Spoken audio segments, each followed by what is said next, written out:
yeah. too. Yeah, you sent me the thing? Yes, my Discord is lagging, but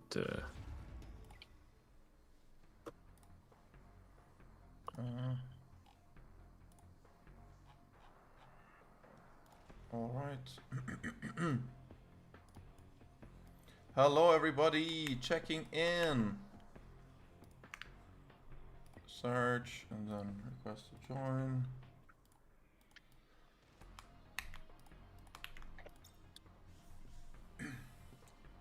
Let's see. Can I get a?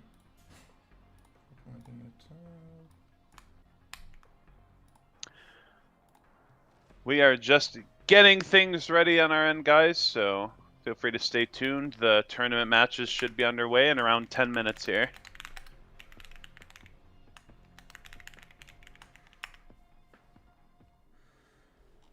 I posted it in the announcement one as well without pinging.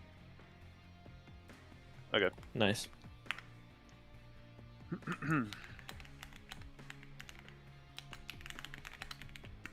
Bro, I'm gonna do it for fun. Look in stream YouTube content. Chat. What? What's up? Look in stream YouTube content. Oh, Wait, what happened? He just posted the same thing. yeah, well, I said me and Tim casting. Well, I didn't know if you were gonna have those stomach problems. I don't know what was gonna happen. Bro, I was like, You guys are too I funny. can go live just in case, bro. Yo, Hunter. No, we are casting together. I've never done a shared stream before, so we will just be co-casting on each other's streams.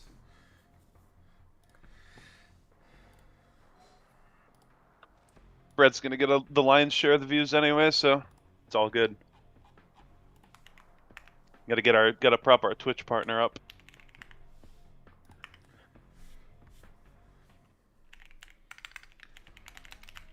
Yo, okay, everybody. Yo, Crimson is here. Yo, what's up, my G? And here we go. All right. What do you guys have for me? Is it time? So we've got the matches starting in around 8 minutes here. All right. Looks like the match that we are going to shoutcast first. We're going to be shoutcasting one match per round. Yeah. The first match that we're going to be shoutcasting is ZK Cruch, which is a name that you may be familiar with playing on ladder. I am familiar with this demon on the ladder. Correct. And he is playing against Quissy for the round of 16.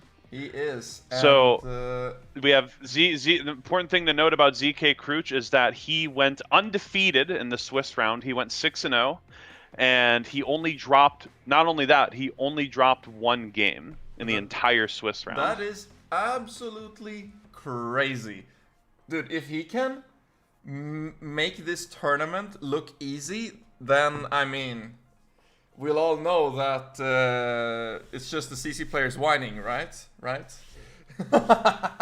I'm joking. Well, we know that ZK plays a lot of control on ladder. We don't know what he did on the free-to-play account because, you know, it kind of depends on what units you pull and stuff like that. Of course. But, you know, maybe he was kind of leaning towards playing CC again. A lot of the units are SR. You can use the targeted summon to get Mia. The only question marks are if you're able to get Mio and Nahor on your account. But, you know, we didn't really get to see what ZK is playing in the tournament. I don't believe he's made any videos during the challenge or anything like that, so it'll be interesting to see what he's piloting to such a rousing success in this tournament. And in addition, I mean, obviously, so for a bit more context, right? Towards the end of this tournament is when accounts were finally starting to hit level 100, which is the point where you're able to start farming Carrion Crow's Chloros, which is very important because that's when you're able to start farming for Reaper Steps. Yes. So the meta environment surrounding this tournament is one where people don't really have access to Reaper Steps at all. Very important note, and I do know actually that there are a few people in the tournament that have Reaper Steps, 1 or 2 of them. And those were called out in the tournament chats whenever they popped up as just, they're like, wait, how do you have this? That's crazy. Oh no, how do I beat this? You know? So, yeah, I think we can call to one person like Crimson, for example, and he definitely has at least 1 Reaper Steps, I know, and I think there was another person or 2 that had them as well. So those are definitely a very important shell to look out for. But overall, I'd say this tournament was quite wide in what people actually went for build-wise. I saw quite a few very interesting setups that took me by surprise. Because if people didn't know, I myself participated in this tournament, and I went 3-3 in the Swiss on Thursday and Friday. So I was 1 win off the top cut, but that is just how it is sometimes. My account just wasn't up to snuff, and I didn't play well enough. So that's how it goes. And we are seeing a lot of, because again, people aren't going to have access to the full roster, people aren't going to have access to dupes, people aren't going to have access to the amount of resources that people might be acquainted to having. So we're seeing a lot more kind of budgety things coming out here. We're seeing people, you know, relying on those shells that are able to get early on to form strategies, such as, you know, people spamming revelations like Yongyo. There's people that are spamming ambers. You know, we have a lot of different strategies coming out of the woodwork. Yeah, I personally expected there to be a more heavy lean towards revelation because a lot of people talked about it early on. And I was like, yo, what if I just one-up that and spam ambers? Should be 3 wins, right? Yeah, it turns out I didn't face a single revelation player in the entire bracket, and I faced 5 turn 2s and 1 CC player. Yeah, that'll happen. I mean, the amber spam is hypothetically very good into turn 1 because people may not have access, because right now there's 2 good AoE wound. I mean, we just got Raymary added to the game, but I'm not going to consider that to be reliable. We generally have 2 AoE wound units available in the game, which are Mio and Heinrich with both LDs, and the game is going underway. All right. Let's see. What do we think they will ban here? There's some very interesting options. I have no clue what Kusi is playing, but I do have some clue at Cruch. We have Kusi banning Plume and Cruch banning Ling. Oh, we have an idea then. Definitely looking like a turn 2 player versus a turn 1 player situation here, guys. Lingluo pre-ban is typically very oriented around crowd control. Lingluo is free. You can get her on day 7, whereas Doki Doki is an LD character, much less reliable to get. We do see the Mio picked here on slot 1 for ZK Cruch. Definitely a big unit for him to have on the account. Very menacing, has access to AoE wound, has access to a lot of other control elements. Then we see the Azuki Mari on 2, who's an SR, which means she's very easy to build in comparison.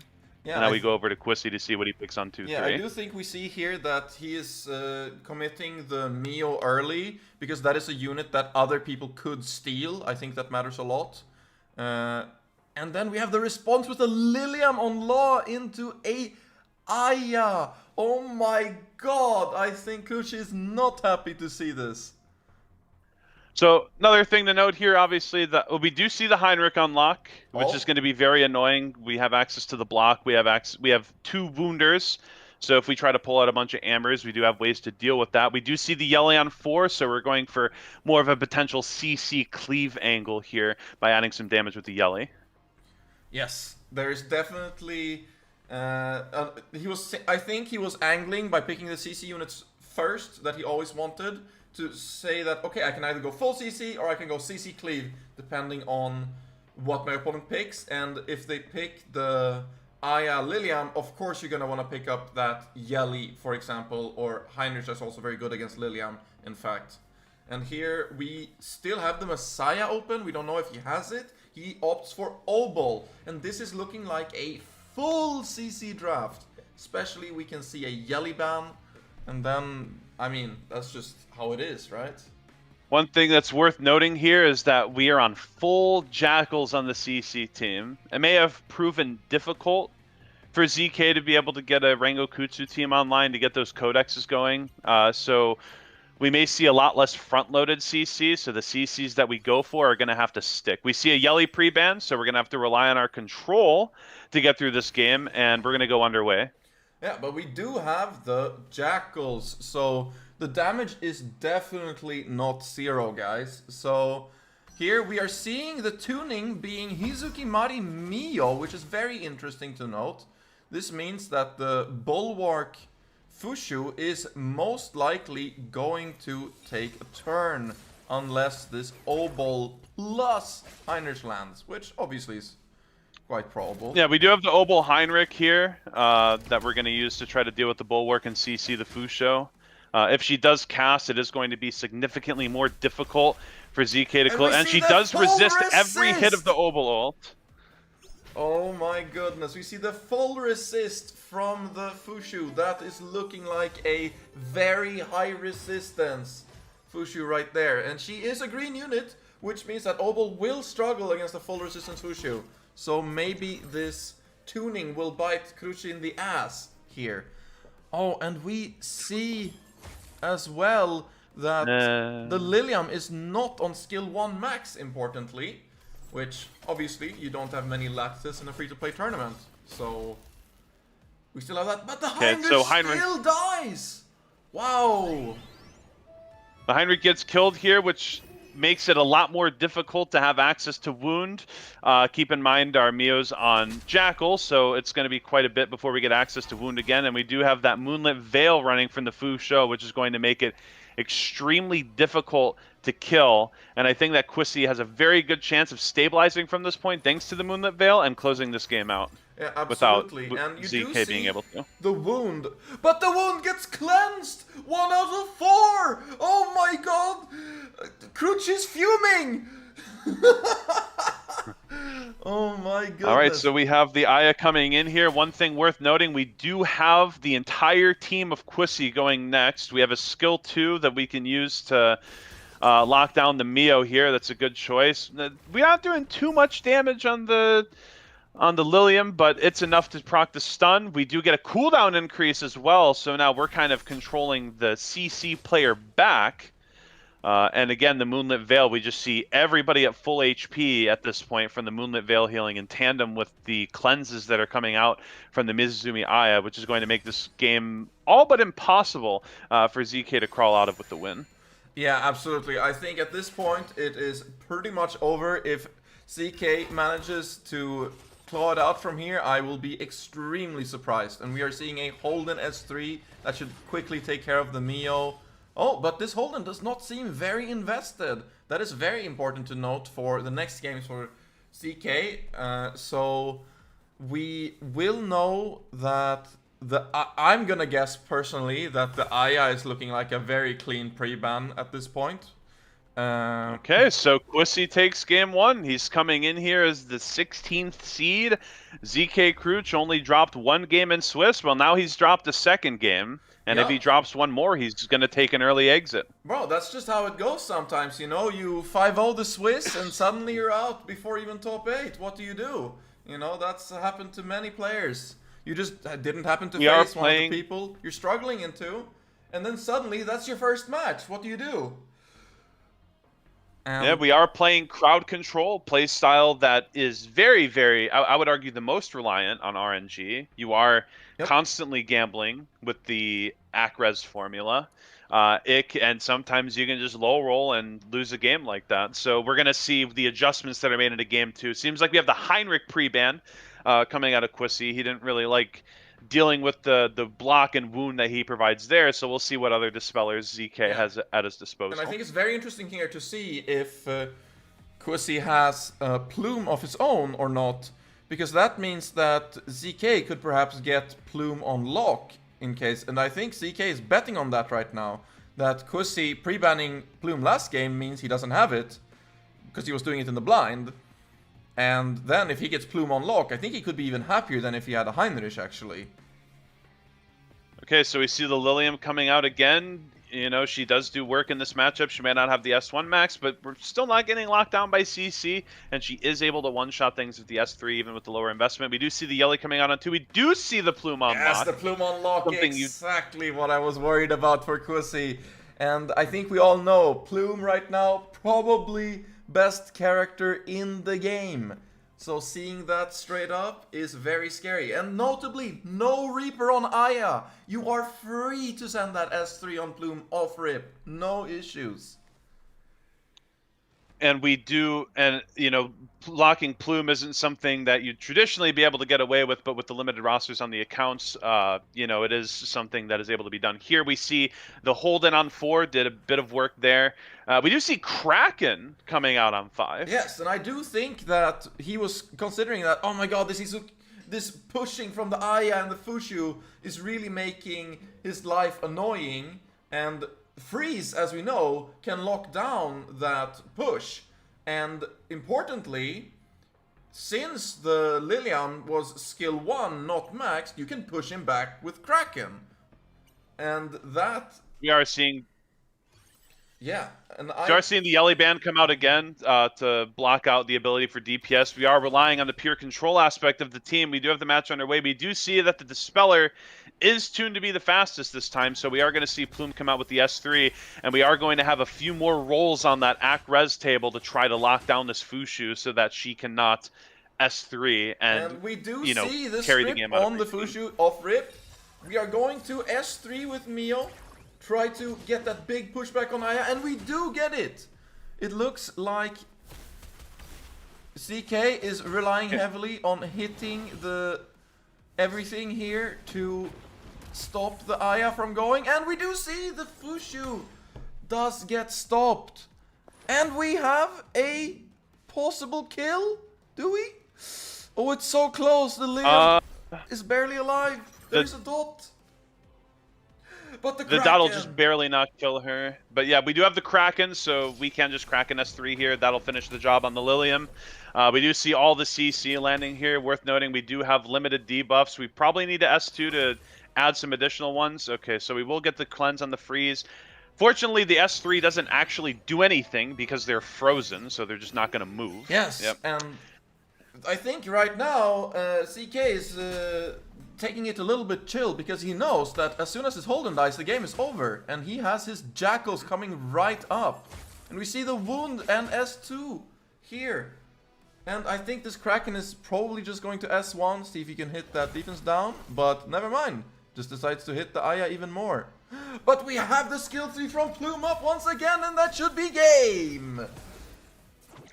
Yep. So now the Holden goes down, so now, you know, we can either just go through the slow grueling or he's gonna surrender. So now we're at 1-1. The clear favorite of the tournament, only dropping a single game in the Swiss tournament, and the 16th seed coming out of nowhere in a 1-1 deadlock to decide who moves on past the first round. And I think the big deciding factor here was that the Heinrich was not tuned to go first in the last match. So I do think that Quissy is this time going to ban the Plume once again and rely on the worst tuning for the Heinrich. And I do think that is in his favor, but we will see what he decides to do. We may see the Kraken start to come out more during this game 3, because if you hadn't noticed, the Mari was tuned ahead of a lot of the other CC units in terms of speed, whereas the Kraken was tuned behind.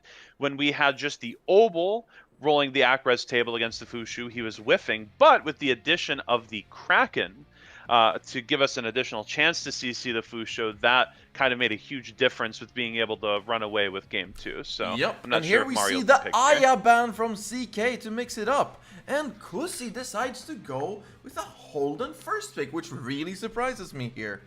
And we did see that his Holden was not the strongest build we've ever seen, but yeah, we do have a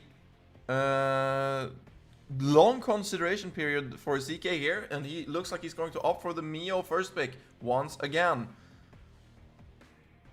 Yep, we're seeing a very standard draft from ZK. Wondering if he has a Lilium here to use as our DPS to take away. I guess he's kind of considering how he wants to go about his second pick here. Not sure what sort of options he's working with, but we'll kind of see what he... Okay, so we do just go ahead and pick that Yelly away again. We might not have a Lilium on the account. So it's very likely... Well, we didn't pick the Lilium yet. We're going to opt for the Tiamat. We're going to lock the Ling Luo now that it's open. We are indeed locking the Ling Luo, and I am wondering if this Ling Luo is well geared or not, because we saw it pre-banned both of the previous games. So I don't think ZK has any idea how good this Ling Luo actually is. He was just like, okay, Ling Luo is overall bad. We're just gonna ban it. So a lot of this game is going to be up to how good is this Ling Luo actually.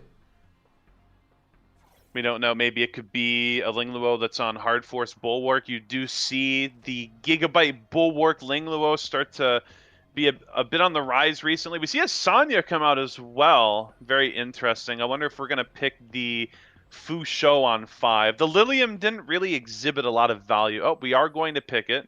I do personally think that the Fu Shou was one of the better units for Kusi here, so I am very surprised to see him opt out of it actually. That was the big reason that he won that game 1. So seeing her gone here, I'm actually starting to favor ZK. We will see what happens. Now, ZK was considering hovering the Hazuki Mari, considering that there may be 0 bulwarks on the end of Kusi. However, the possibility of Ling Luo maybe sneaking in a bulwark on her build causes ZK to kind of double back, pick the Kraken, kind of favor the speed tuning towards the Dispeller a bit more. So I believe the speed tuning is going to be Mio, Heinrich, Obel, Kraken. And we see a Yelly coming through. There is a CC cleave coming on, guys. And this match, so we're trying to switch it up here. This match might go a bit differently, and we do see the Sanya, and it is tuned perfectly this time. It looks clean. We do have the Hard Force Bulwark.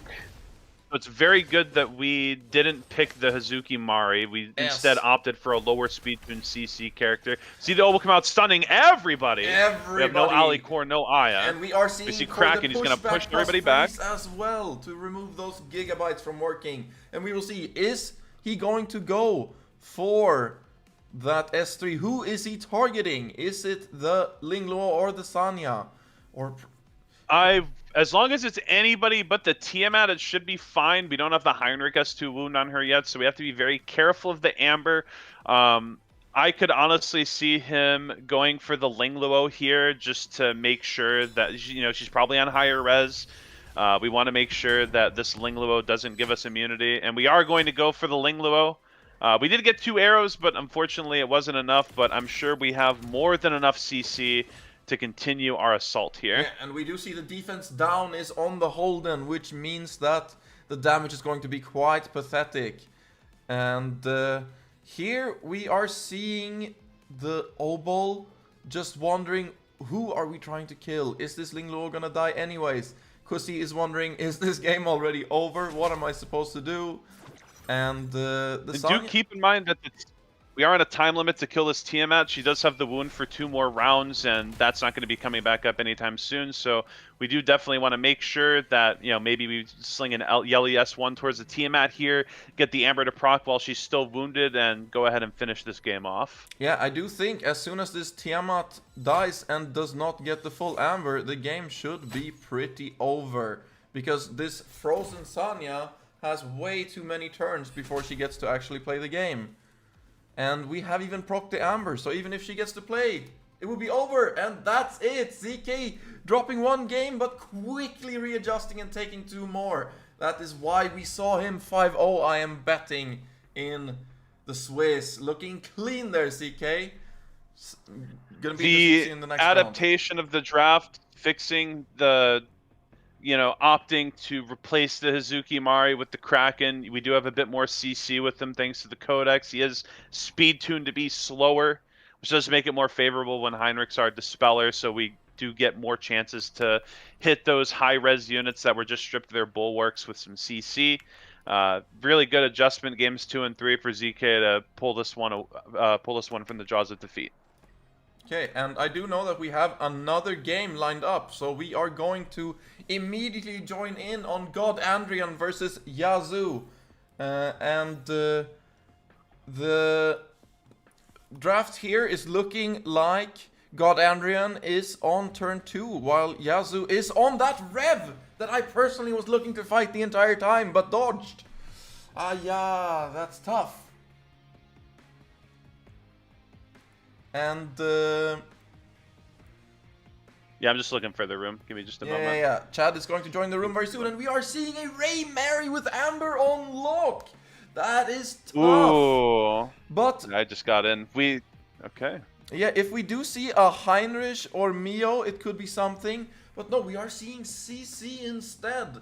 How are you going to deal with the Amber Ray Mary here? It's looking a bit grim here. We don't have access to any wounds currently. If we pick one on last pick, it's just going to get banned. And yeah, this Amber is going to be extremely difficult to deal with. I do not know how Yazu is going to come out with a win here. Yeah, I do not know either. When I faced a Rev player on the Swiss, he had both Mio and Heinrich, and it felt very gloomy, like trying to get those Ambers working. But here, there's no wound in sight. The Amber is free to reign. Yeah, and that's kind of the unfortunate thing about the format of the tournament, right? Mio and Heinrich, sorry, they are both LD characters, right? It's a lot more difficult to get these Apex SSRs on your account than it would be to get, other SSRs. So it can be a lot more difficult to have access to this wound, to be able to appropriately deal with these Ambers that are coming out. Yeah, and we are seeing the Sanya ban here. Sanya can be very annoying for Rev to deal with. But the Lily is not that fast actually here, we can see. Got some good speed on our units, of course, with the Freya plus Selins. That will always push you up very ahead. Will we see the RC stun the Lily or the Ray Mary, or perhaps even the Ling Luo here? Because it looks like there is going to be a hit with the stun on the Ling Luo, and I think that God Andrean is not happy to see that. Because a Rev unit is going to be quite low accuracy, and I'm assuming there is some FRES on this Ling Luo. Oh, but we tried to twin trick the Chiaki to stabilize, but we do have the Plume passive coming in, making sure that we still continue to cut ahead. Ling Luo's gone, Lily's going to proc Amber, but we do get the revenge. Oh, but the damage is quite low. Damn, that Ray Mary does not look like a skill 3 max Ray Mary, but maybe. Who knows? We do get the Chiaki S3 to come in here, which is going to give us back some HP as well as some origami protection. Worth noting that we do not have our dispels available. We are going to see the Selins come out here. We're going to, unfortunately, well, actually, do we have the Forgetfulness? The buff bar might be a bit full. Yeah, we do have the Forgetfulness on the Ray Mary. We did hit Forgetfulness on both the Chiaki and Ray Mary, actually. And the Selins, we should really quickly check how her... Yes, she is skill 3 max, the Selins. She's heavily invested, which means that the Rev is going to line up. And the Plume as well. Damn, these are some really nice Rev units for a free-to-play account, I must say. But we are already seeing the... Okay, we see cooldown increases landing on most of Yazu's team, and we do see another opportunity for the Chiaki to kind of heal up our Ray Mary a bit here. She does have the Forgetfulness here, so she is unable to gain the Torment stacks from dealing or taking damage. We do see the S3 come out, which is going to almost dispatch of the Plume immediately, but we do see the Selins does a fair damage. bit of damage back. And Obviously, do keep in mind we do have the Amber still available on the Ray Mary, so that's always going to be something that we're going to have to be careful of, especially as Yazu's team's HP gets lower and lower. yep, and we do see the Amber proc here, and he is going to only have skill 1 after she comes up there. So if we do see Well, we do have the Chiaki skill 3 back up because of the Lily S3 resetting the cooldown of it partially earlier. So now we're at full HP. We're looking very good on the side of Andrean, despite being down a unit. No wounds is gonna be very tough to deal with here for Yazu, and I do see why Andrean took the first game. We are obviously going to have to hope that everything lines up for when Ray Mary comes out of the Amber. If you can get some very clean kills, maybe. But I'm a bit afraid that Ray Mary comes out, kills this plume, and then just wipes the team. Yeah, I mean, with going into Amber, right, we cleansed all of those negative status effects. We no longer have the forgetfulness, so once she comes out, you know, that plume's looking pretty low. S3 kills her, we get to S3 again. You know, we might just kill everybody before Yazu's even able to handle the second life that Ray Mary is going to be given here. Yep, and we are going to see him think a little bit on the Lily twin trick. Do we want to link on the red Chiaki here? And he's opting to up her, actually, very interestingly, because if this Ray Mary dies, then the game is over.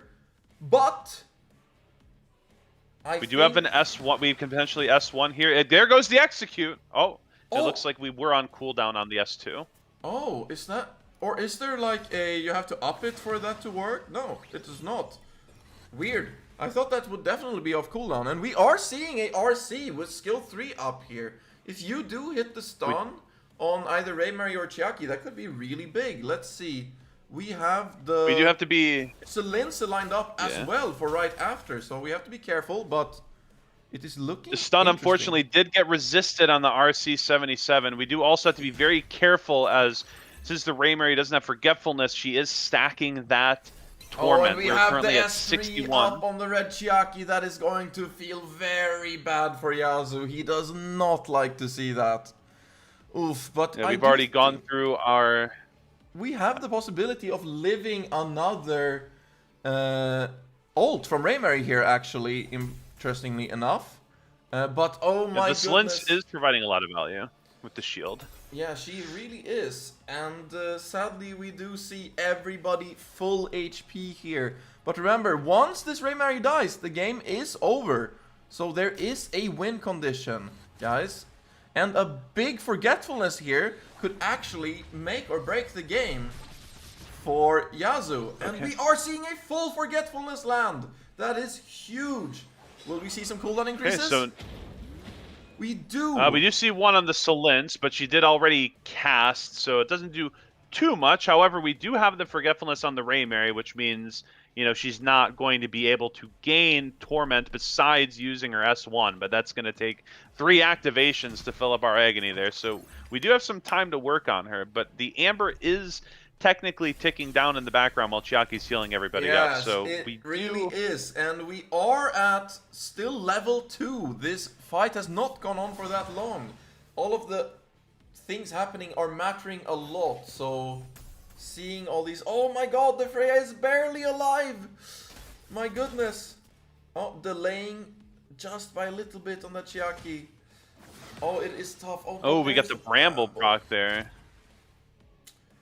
We have the S3. Okay, well, we're going to opt to go for the S3 here to sync up with the Rev proc. We'll see if we get a bit of pushback here. We do not. Fortunately, we're not on high effect accuracy due to needing that crit rate investment for the Revelation. We are going to see an S2 come out for the red Chiaki. We're just trying to keep this Ray Mary alive for as long as possible. We do have an RC coming out. Maybe we were able to stun the Chiaki or the Ray Mary this time. Yeah, and I am personally looking at a Ray Mary stun here, because if you do not, then when she takes a turn, the game could be quite over. But we are that is what I was afraid of. And there it goes. Wait, she was gaining stacks during forgetfulness.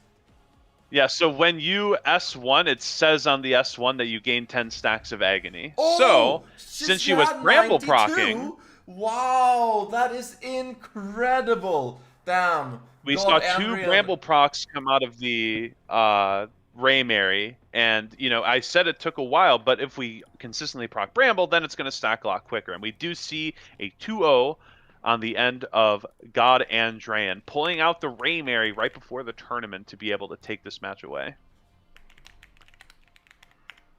Alright, and that is God Andrean going on to the second round. He was one of the scariest people for the first round of the... Okay, we have another game lined up. Sorry, we are jumping between things a little bit, but... do we have a code? Wait, what?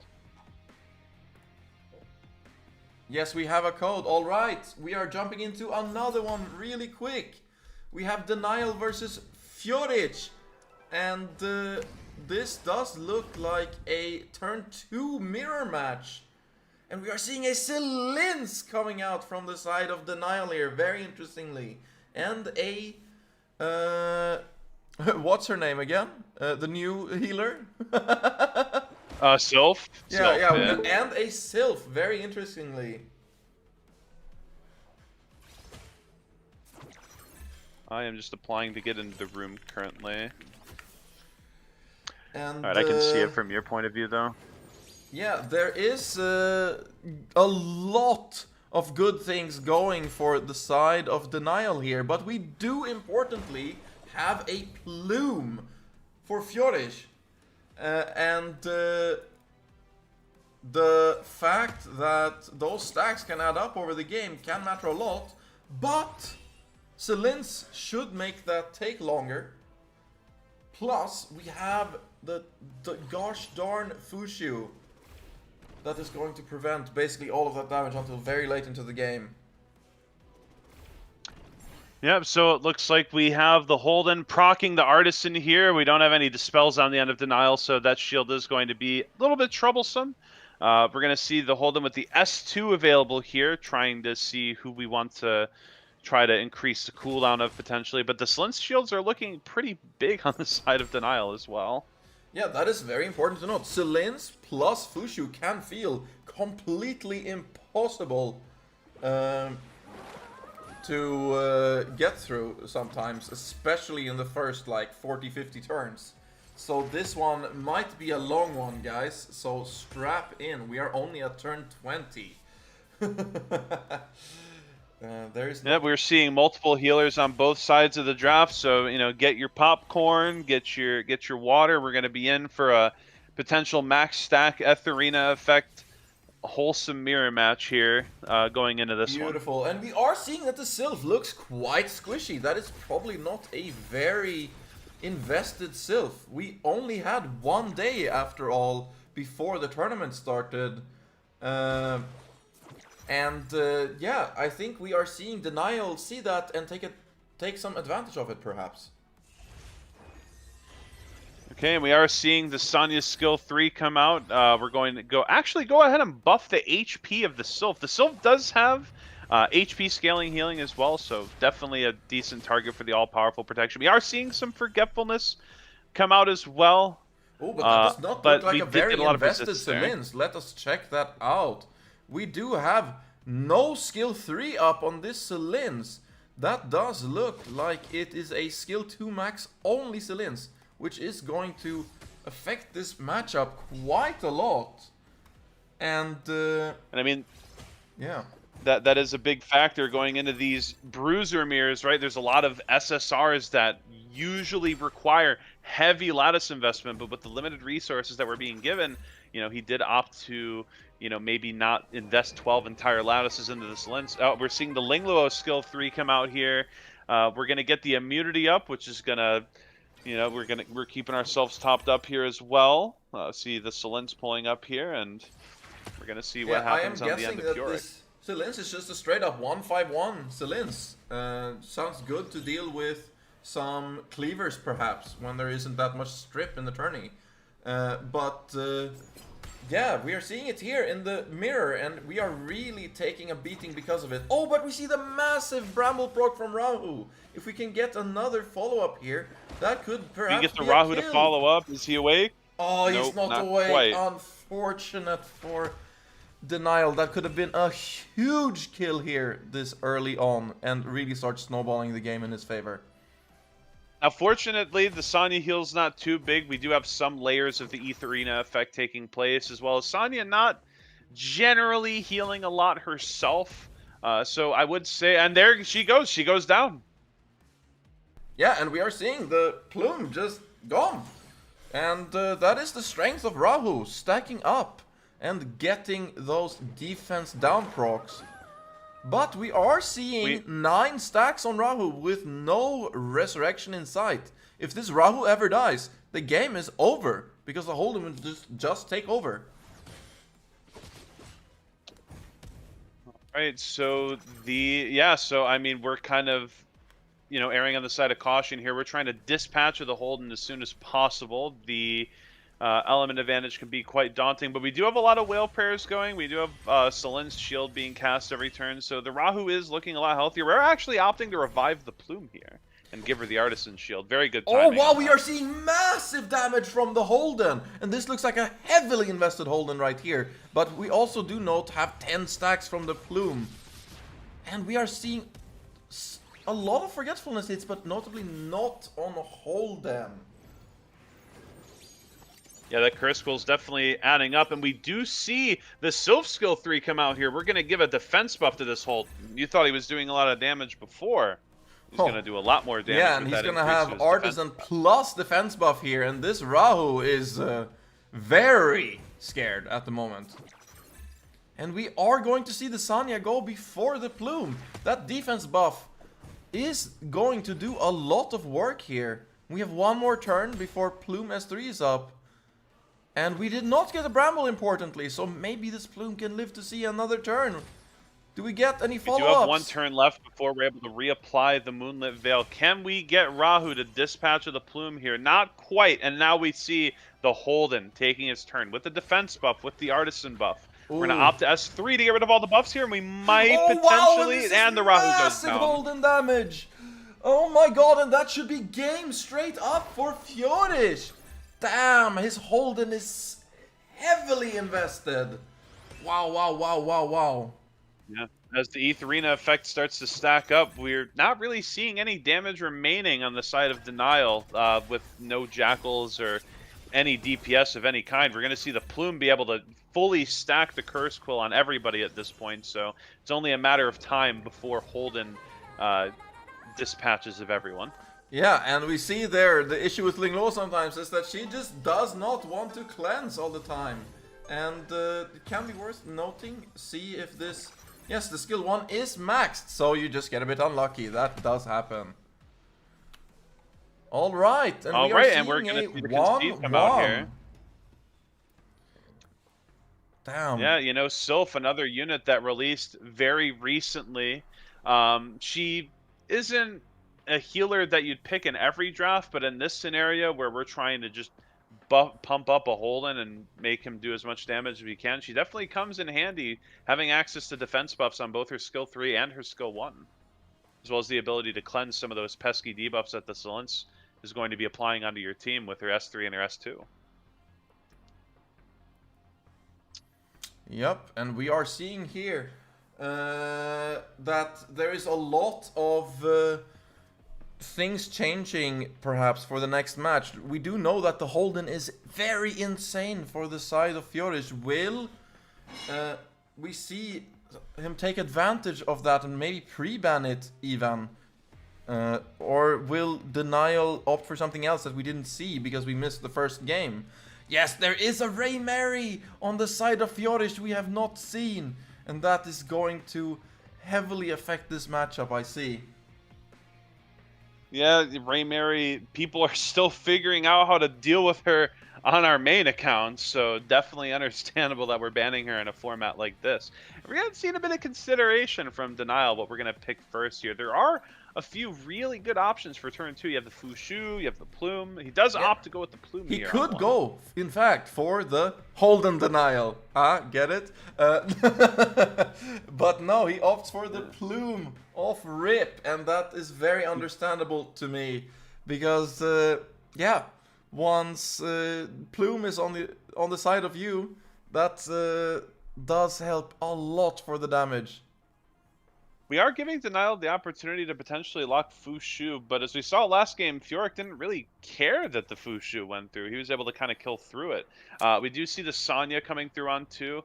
Very interested to see if we lock the Fushu here, or if we elect to pass it off to try to, potentially pick up the Rahu instead. Yes. Not sure how. Oh, we do see the Rahu lock. And we do see the Plume Rahu, which is a pretty supreme combo for allowing those mid-game sudden one-shots. But, interestingly, we do have only a Sanya pickup, which means that this Fushu is open, but Furic not opting for it. Perhaps not invested lattice-wise. That's a very big thing to note. We keep mentioning it. Free-to-play tournament. A 1-1-1 Fushu, maybe gear isn't that insane. Man, that gear, that's gonna suck, you know? In a format like this, we're seeing Fushu being relegated from being such a high priority unit to being picked on 4. We see a more tempo heavy draft from Furic, opting to lock the Lily. We'll see if he has a third DPS to pick in this draft, or if he's just going to elect to draft another healer like Sylph or Linglo or something along those lines. The big issue here for free-to-play players, as we see, this Regiaki is 5-star. It is very difficult to get all the shadow prints you need to up all these characters. And maybe we are seeing Furic struggle a little bit with what to choose. But there is the Linglo here. I mean, important thing to note with these tempo drafts, obviously with the lack of lattices, under normal circumstances, you may see people pick like 1 to 2 tempo units and then a bunch of DPS. Turns out we might not have a lot of DPS options latticed. Things like Kakardi, Bjorn, Lilith that would normally see play in these tournaments. People probably don't often have these units latticed, so we actually do see the tempo draft accompanied by 2 healers, but we leave the Tiamat open with those 2 healers, so that'll be interesting to see. Yeah, this is a Tiamat Lily 2 healer draft, but it is into Fushu, Rahu, and Plume, which is a triple counter straight up. Well, I don't know if Plume is a counter, but Plume together with Rahu is a heavy counter to Tiamat, so I'm very interested to see how this one ends up going.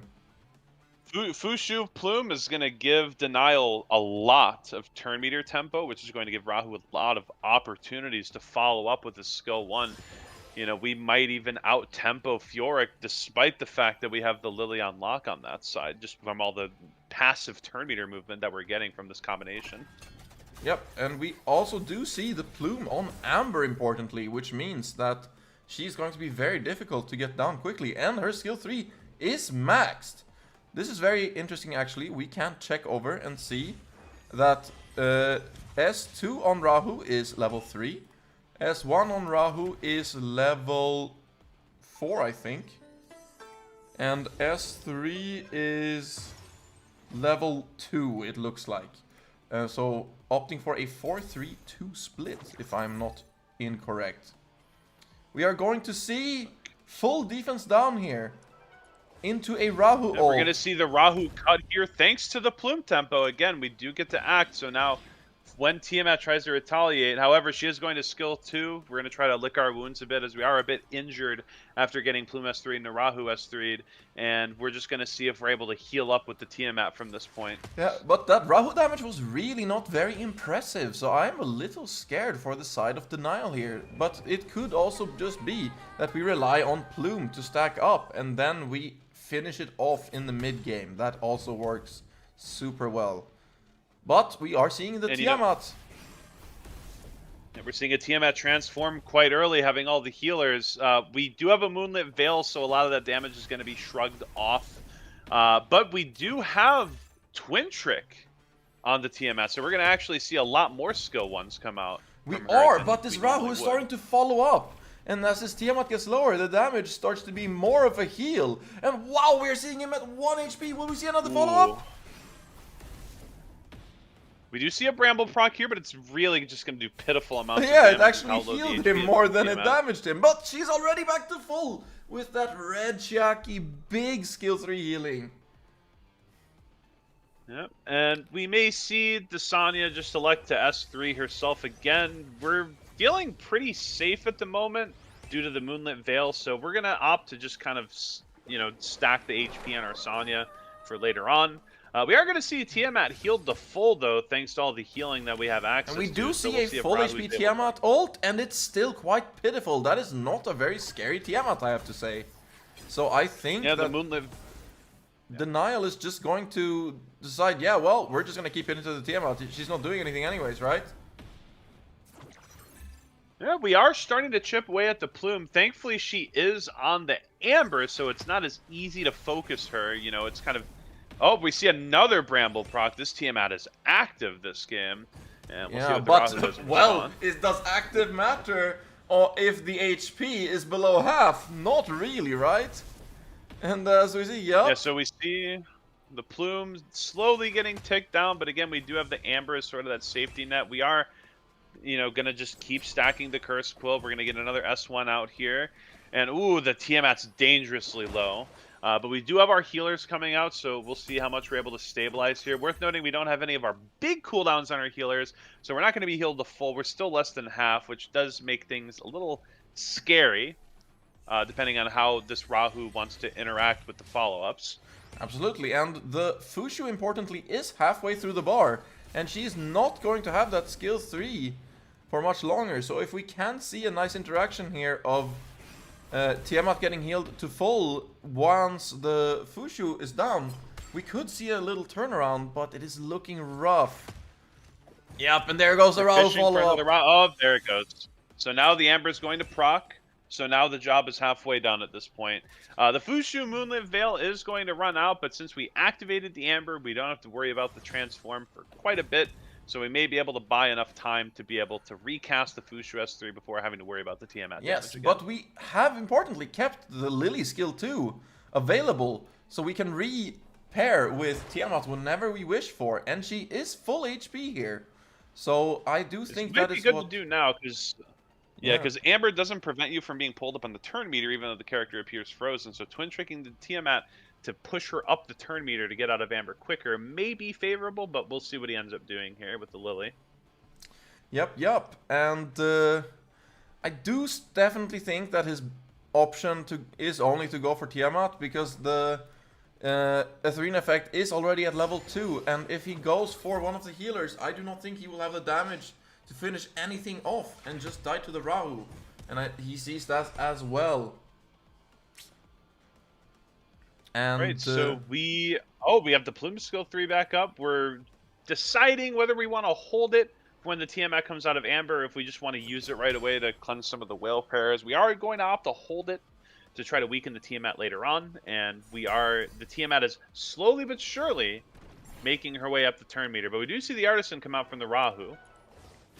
Yep. He is going to opt to skill 3 here as well. Which yes, could and deal this Lilo is damage nearly to down. Wow, can we see a follow-up for the kill? And we finished the job. Nope, Rahu's asleep. Rahu do be sleeping when he's needed, but we have all these plume stacks on everybody. It is quite tough. Oh, I do not know how I like that skill 2 from Tiamat. We are trying to keep the Lingluo alive. We're very, very afraid of the Rahu, you know, following up at some point here, eventually being able to kill her. But for the time being, we're going to be safe. We do still have the twin trick active on the Tiamat, so we could start sending skill 1s. You know, try to start getting those bloodshed would love to see just start hitting into the Rahu. Because there is only so much time before the Fushu is going to go. And I think there is perhaps a shot that we could try and kill her, but nope. We are opting for the Plume that has the Amber. This is a great opportunity to skill 3. We have a lot of whale prayers. Tiamat's up. We get our weakens off. We are going to see a Chiaki skill 2. Going to be very interesting to see who our target is. We're going to prioritize protecting the President here, healing the Tiamat, but now our timer has run out. Our Moonlit Veil is back, and that's going to make it very... Oh, we're going to opt but to he save it, decides to actually. skill 1 to opt for the follow-up attack. I don't know about that one, Chief. But... He was trying to gamble for the Rahu proc before the Ling Luo could S3, but, you know, the Tiamat is now very close to transforming, and without a Moonlit Veil, we might take a little bit more damage than we would have wanted to. Oh, there goes the Ling! Yeah, and I It's gone. personally am not really sure why we focused the Ling so hard here, because with the healing being so low at level 3, that means that the Tiamat is just not going to be very effective. We could have just kept hitting into the Tiamat, and as you see, she's already half from one hit. Yep, there we go. And she does not have the Amber. She is going to transform here. She is less than half HP, so it's not going to be a lot of damage. We can send it in again with the Twin Trick, but I'm not really confident that we're going to be able to kill here. And then we do have a lot of actions on the side of Denial, including the Moonlit Veil. So And we're there, going to the be in Sanya Tiamat gets the down. kill. Wow. And yeah, that should This be game should game be for sealed. the side of Denial. That Plume Rahu taking the win in the mid game as I expected. And yeah, GG's to both our participants, but this long game was taken by Denial. All right, and we do see the concede coming out here since the damage dealer is gone, and we are going to see Denial moving on to the round of moving on to the quarterfinals, I believe. All right, and we do have the next round lined up immediately. And let's see who we are going to watch for this one. We have We're the just matchups. waiting for... The matchups we are seeing are ZK Cruch versus God Andrean versus Magi XT. Actually, let me very quickly, I can screen share the, yes, like this. So, I do not know if y'all can see this, but we do have the matchups lined up here. We saw in the first one, ZK Cruch taking out Kusi, and then God Andrean taking out Yazu, but then, as we didn't play, we saw that Crimson lost in the first round. Our hero is down. Oh no, that must feel awful after all that effort put in. But that is what can happen.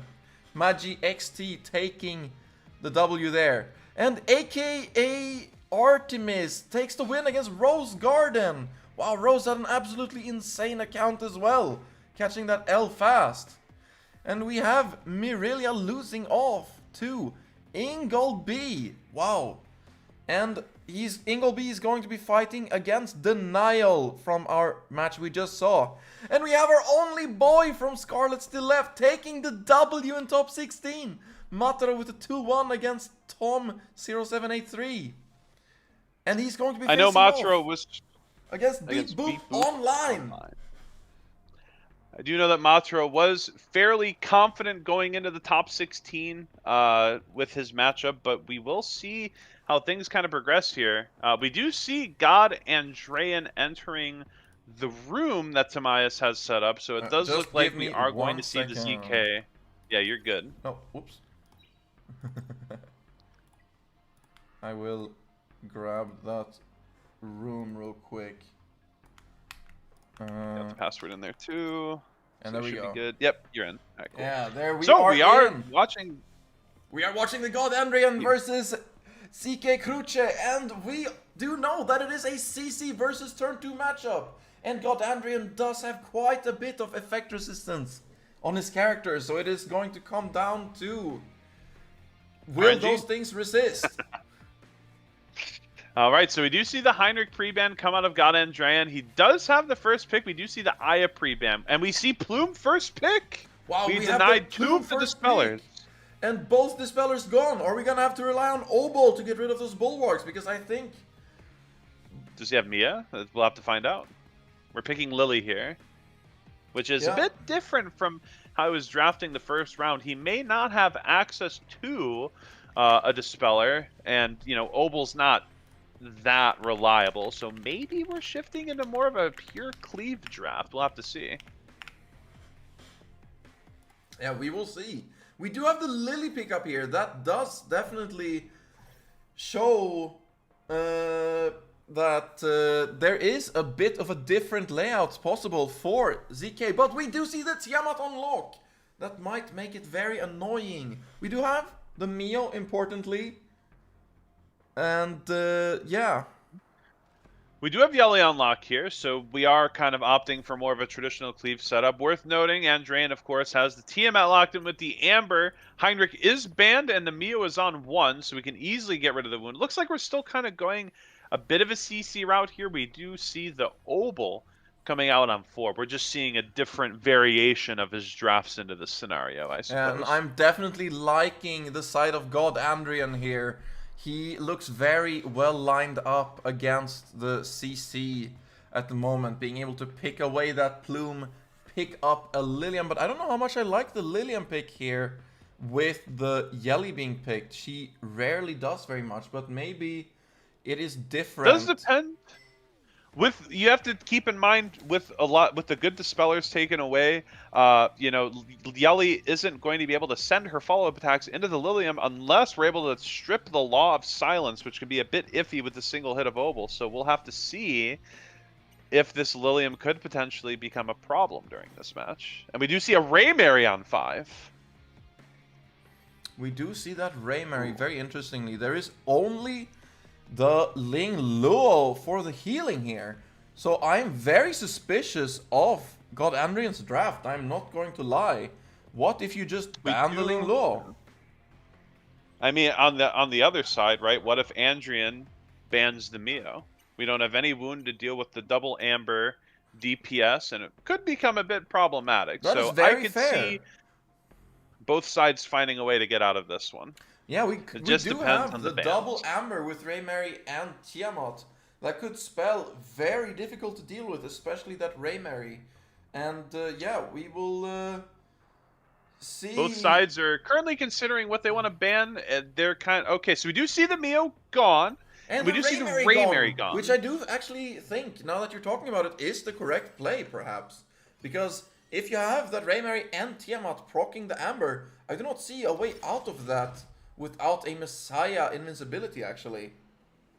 So we do have to be mindful of the Twin Trick here, as it is potentially going to muck up our speed tuning, as it does look like our Yeli is actually on the faster side of things. So if we do Twin Trick the Yeli, we're not going to really have an opportunity to... Yeah, so we're going to opt to Twin Trick the Obel instead. We're going to try to... We're considering dispelling the Law of Silence, so we can just... Yep, and that's exactly what we're going to do. Just so we can kill that Lilium, hopefully, with a good amount of Yeli follow-up attacks. We're going to see the Mari come out here with the Petrify. It's not going to hit the Ling Luo, unfortunately, and this one's going to look a bit rough. Yeah, that is very unfortunate for the side of ZK. God Andrian showing some of that god luck right there, because with the rest down, you are very likely to land that. But we see a Bramble Plume, funnily enough, but we do see 3 arrows coming out of the Yeli. Yeah, and you know, when Yeli is very able to... big. The Tiamat is not going to go. She is petrified. Very important here. And we do have the Lily coming up. Everybody is, though, down a bit by the Plume. We'll see. Oh, he is opting to try and kill that Plume off. We have those stuns on the Tiamat and Plume. Yeah. As long as we can keep the Tiamat locked. Okay, what do we have here? We have some turn meter pushback. It is looking kind of iffy, though, because now the Tiamat's not CC'd, and she's at 7 stacks of bloodshed. And now she's at 8. So we're going to see what happens here with the transform. Will the Yeli go down? She will not. Not There's quite. only a half HP Tiamat. And yeah, this is just a rush for death here at this point by Cruch, I think. I do not see a way back from this Tiamat personally, but who knows? At this point, we do have to try to get the Amber procced on the Tiamat to get her out of transform. We have to be very careful to not proc the Brambles here, as if that happens, 2 members of our team at least are going to be dead immediately. And unfortunately, the Ling Luo is going to cut with the Gigabyte to afford Tiamat a bit more healing, which is going to make it harder. 4k damage from the Ling Luo S1. Damn, that is looking like a very dead Yeli very soon. I do think We though that do you have to at least try to chip down the TM. Okay, yeah, we are I a do bit think afraid you of the just Bramble, have to but try to kill the Tiamat there. There is no other way to beat this, I think. But now it is already too late. I suspect that... the Tiamat turn is coming. The Ellie's too far back in the turn meter for the Twin Trick to reliably be able to cut, especially with the Plume passive putting in work on the team. So ZK trying to consider if he even has any options left to deal with this team. We try to Twin Trick the Azuki Mari. Oh, we do have Oboe skill 3. And the Yelly Bramble does on go that down to the Plume, Bramble. killing the Yelly. Wow. We do see Artisan coming out, funnily Wow, enough, something you don't quite normally a see lot on the... of defense on that Plume, actually. Very interesting. And at this point, it's just going to be a matter of time, as you know, there really is no damage left on the side of ZK to handle this Tiamat, especially since our Amber is still up as well. exactly, but we do see that Ling Luo being down right now, so very interesting what will happen here. Definitely quite dead. The Plume at least. Trying to stack some dots here on the Tiamat, you know, hopefully be able to just get that Amber procced, take care of that transformation state. This is actually very interesting. If you can stall the game long enough during the Amber, for example, then maybe we could see her... But now this is the big question mark, right? Because we don't have the damage to kill the Tiamat through Amber. She's going to come out. She's going to have the potential to skill 3, which is likely going to kill the Hazuki Mari. And then we have to make use of what we have. So we have to make sure that ZK is able to set up his cooldowns to be able to lock down the Tiamat after she comes out of this Amber. Correct, and we do have that skill 3 on Oboe available right away. I am wondering though... wow, we only have a below half HP Tiamat. This might be a little iffy for the side of God Andrean. And we do see and we land skill none 3. of the taunts. And will we hit We that do have the skill Twin 3? Trick on the Will Oboe. We we do hit have it? the stun! The stun is hit, and it is a Jackal, and I do think that might actually be game for the side that of is going to ZK. seal it. Wow, he takes it back. I am very impressed. Very well played, sir. The Tiamat's, you know, lacking the dupes, you know, maybe lacking other investments in terms of gear. The damage doesn't look as scary as you may normally be accustomed to the Tiamat, so fighting through that Amber becomes a bit easier in a format like this, and CC definitely seeing a lot of favor in a more free-to-play oriented format. Yeah, absolutely. Seeing that the Ling Luo on Gigabyte was good, but if that Ling Luo was on Reaper, the game was over, right? And that was a very interesting game. The Lily plus the double Jackal was putting in a lot of work. Two characters that we usually don't see on Jackal made me think that, oh yeah, this is just over. The damage is not gonna be enough. But then we saw Jackal proc, Jackal proc, Jackal proc. And wow, Tiamat, too low HP to do any meaningful damage. And then stunned and dead. So we are seeing the Mio pre-ban because we just don't want to deal with it. I mean, important thing to note here is that Heinrich is open. We don't know if Andrean has the Heinrich to be ready to steal, so it may just give ZK a free path to lock it. But we do see the Lily picked on 1 to try to speed contest a little bit and here. I do think that Lily was very key in that fight, actually. So, very interesting pickup from the side of God Andrean here. But we do and since both Plume and Heinrich are open, the Plume and maybe even Heinrich, which is very scary if you are God Andrean here. And yeah, we could see 2 Dispellers, and then we are going to opt to pick the Yelly here instead of locking her. We may be looking to lock the Heinrich instead, valuing the wound just a little bit more than having a damage dealer. And I personally like that, actually, because as we saw, he relied a lot on his Ambers. And yeah, this time we are seeing a Lilium on lock, knowing that that Heinrich is probably coming. So Amber is not very reliable. Now we see ZK picking the Freya on 4. He really wants to make sure that he's faster. He probably has Bulwark on a fair bit of these units, so he's using Freya as sort of a means to try to tempo the turn meter a bit more so that he doesn't have to ban the Lily. We do see an Alicorn Sanya on 4, which is definitely interesting. Unfortunately, Sanya doesn't punch too much, and we do see the on 5. This draft from the side of ZK, because here you are going to pick one CC unit, and relying on that. But if he bans the Yelly, then you will have double strip into an Obol, which is a ton of debuffs, making you do a ton of damage. Plus, you are quad Jackal, the damage is not going to be an issue. And if he bans the Obol, the only CC, then you have all of that push and debuffs. Then you have a fast Yelly. And the fast Yelly. You have Terminator Manipulation. This fast draft Yelly, is looking masterfully put together by ZK to me right now. I'm very much liking it. You know, this guy was very, very potent on ladder on his main account, kind of playing the same strategy, obviously having access to less units and shells here, but still showing his familiarity with being able to set up these drafts with crowd control. And we're going to see what bans come out here. We are going to see the absence of... Yeah, we did see the Tiamat ban, and now there's only Lilium. And if this Lilium dies, the game is over, importantly. So we do have the revive, but, you know, obviously, we have to be careful that the Sonya even gets to take a turn. Plus Plume is just going to do too much damage to this Lilium.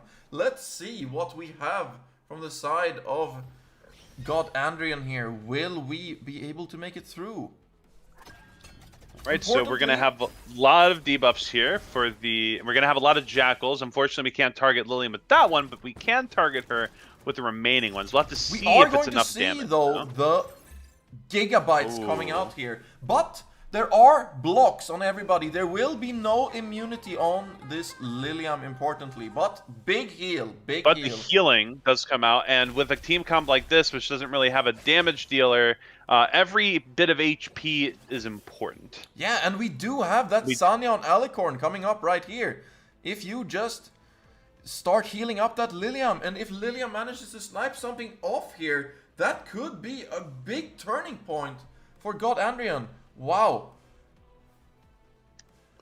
Yeah, so we do have the Sanya coming in here. Can, you know, S3 herself to afford a bigger heal to the Lilium, and as long as we're able to keep the Lilium out of lethal range, it is going to start looking worse and worse on the side of ZK as this Lilium starts to stabilize. Absolutely, but we do see the wound here. This Sanya is on massive effect resistance, but wow, look at that damage from the side of Freya, and the Lilium is down!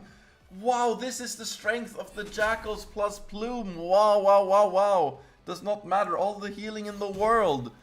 You are just going to get debuffed to hell and back. Wow, this Plume does so much damage here with the max. Yeah, the Curse Quill with the Jackals is definitely doing quite a bit of work. So now we're kind of working through an uphill battle here. There is still a scenario where we could potentially revive our our Lilium and try to stabilize, but it looks like a lot of our other units are going to go down. The skill 2 on Sanya here. Sanya will then revive Lilium, and then we will see a heal from Ling Luo. That is an option that we do have. And I do think that God Andrean sees this. He is quite a good player, but he does not have the skill 3, importantly. He opted we did opt to burn it. To frontless it. Healing into the Lilium early on. Yeah, that was my bad, guys. My bad. I missed that real quick.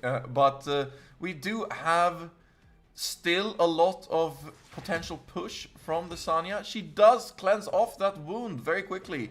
We're going to see some healing here. It's still very early in the game. But Obol skill 2 is up. Can strip those speed ups and whale prayers. Does not land the strip on the Ling Luo, but she is low with 8 Plume stacks. Yeah, and we do see some turns coming out here. We do see the Jackal, you know, potentially available. Okay, never mind, the HUD's bugged. But we do see a lot of damage coming out. We see a lot of Jackals coming out. The skill 1 should just take care of her. There goes the Ling. Now we're down to 1 healer remaining. Yes, and this Lily is looking not long for this world either. We do have the resurrection up here because of the Lily S3. We have to opt to try to resurrect the Lilium, don't we? Is there any other option? I think the Sun is going to die. The problem here is that when we res the Lilium, we're setting ourselves up to be hit by a full skill rotation. We do potentially have all the skill 3s up. We have 2 Jackals up on the side of ZK, so I'm pretty sure if we res the Lilium here, she's just going to die. But if we just try to skill 3 the Sonya, she could die too. So we're trying to res the Lingluo. Okay. I'm not sure. I mean, we could just kill the Lingluo again with Yeah, she's Jackals just too here, low, surely. I think. I think you just re-kill her here real quick. And she doesn't even have anything particularly scary up.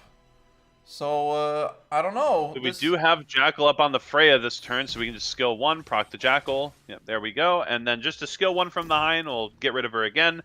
And now we're working with a full cooldown on the Sonya res, which is going to be quite troubling. And that is and a we are skill just 3 going from to keep Plume, stacking and that that should be a Cruch dead Lily. Or an Amber proc Lily at the very least. Oh yeah, of course, Amber exists, but not for long. We're seeing those Jackal procs on the Sonya now. She's going to be working her way downwards. We see wounds starting to potentially come out here, but we do opt for the Heinrich S3 instead. Our Alicorn is importantly on cooldown for 2 more turns, so if we do land a wound on her, it will be a little bit, but we might just kill her right here. We're seeing a lot of damage come out of these supports thanks to the 10 stacks of Curse Quill. Yeah, bro, Plume's showing why she is such a goat. And I think that God Andrean is really just wanting to hold on to his tournament life. He put so much effort into this. But we do see the Oval Stun come back up. I don't see a way out. And we see the Heinrich S2. That should take care of the Sonya, and this game is wow, over. God Andrean out just like that. I think that was a bit of an upset to many people. God Andrean looked like very heavy favorite for this tournament. Very strong. And Andrean finds himself getting jackaled to death as we move on through the tournament. Does look like we already have another room available to jump into, as that match was pretty quick. Let us move over right over there. And congratulations to ZK for moving into the quarterfinals. Incredible. Okay, so let's see what we've got here. It's currently 1-0 in the favor of Mermaid. It's Mermaid versus Hive Flux. It looks like we're in a turn 2 mirror, but we do have a Mio coming out on the side of Hive Flux here. Yes, we do have a Mio into a Tiamat, which means that the Tiamat is going to perhaps just die. And that is always a scary one there. And if you just do a skill 1, and that Tiamat is gone! There is a Sonya. We do have access to revive. We have 1 turn left until that's going to come back up, but you know, it's still a huge, huge tempo loss to lose the Tiamat this early. Yeah, there definitely is. Don't have much damage, and the Plume into that Ling Aya is always going to be a little scary. But there is no Reaper. Once again, we have to mention no Reaper right now. Which means that Plume is not nearly as scared of Aya, but... Yeah, we are opting for the Codex on Aya instead, which can, funnily enough, be a deterrent in the turn 2 mirror, thanks to the nerfs that were placed on the Codex this season. We're going to see Rahu do a little bit of damage with the follow-up, not too much. Wondering if the Lily's on Bloodbath here. Yeah, that is going to be a skill 3. Not very big damage from that Rahu, but man, Rahu can just do too much sometimes at the end of the And he was waiting for the Rahu to do that. So now that the Rahu burnt... but it looks like the Tiamat's going to just die again because we get a Rahu follow-up. So we'll see what happens. Yeah, but if we do kill this Mio, then perhaps we can see a bit of a light at the end of the tunnel, but I'm not sure. Yeah, it's looking like the Tiamat is going to go down immediately. It was 3 attacks after all. It was very likely to land that follow-up from Rahu. Now we're going to have to play another 4 rounds of Sonya stall, hoping that we can keep ourselves up to revive the Tiamat again. But as the Etherina effect's going to continue ticking, it's going to look a bit more grim. But we do take down the Mio, importantly. The Plume, importantly. And this Sonya has been linked with the Lily, which does mean that we are just going to maybe rely on those Plume stacks into defense downs and then eventually kill. You never know, right? Yeah, I don't the S3, I'm not a big fan of using it here. He does opt to do it anyways. We are going to pull up the Rahu a little bit, but he is very far behind in the turn meter. Yeah, and We are he going to is on opt for... Amber, importantly, this Rahu, which means that there is no Artisan proc, so the synergy with Aya is completely lost there. Yeah, that's kind of the symptom of this tournament. We were expecting a lot of revelation coming into here, so a lot of people opted to put Ambers on units that you normally wouldn't, but that is going to cost you when you're playing against other turn 2 teams that are perhaps more geared towards the mirror. Perhaps, definitely so. We saw that God Andrean had geared himself very strongly to fight both the mirror and CC, but he fell to the CC anyways. And here we have a guy that says, okay, I'm not gonna lose to Rev, I'm gonna be pretty decent against CC.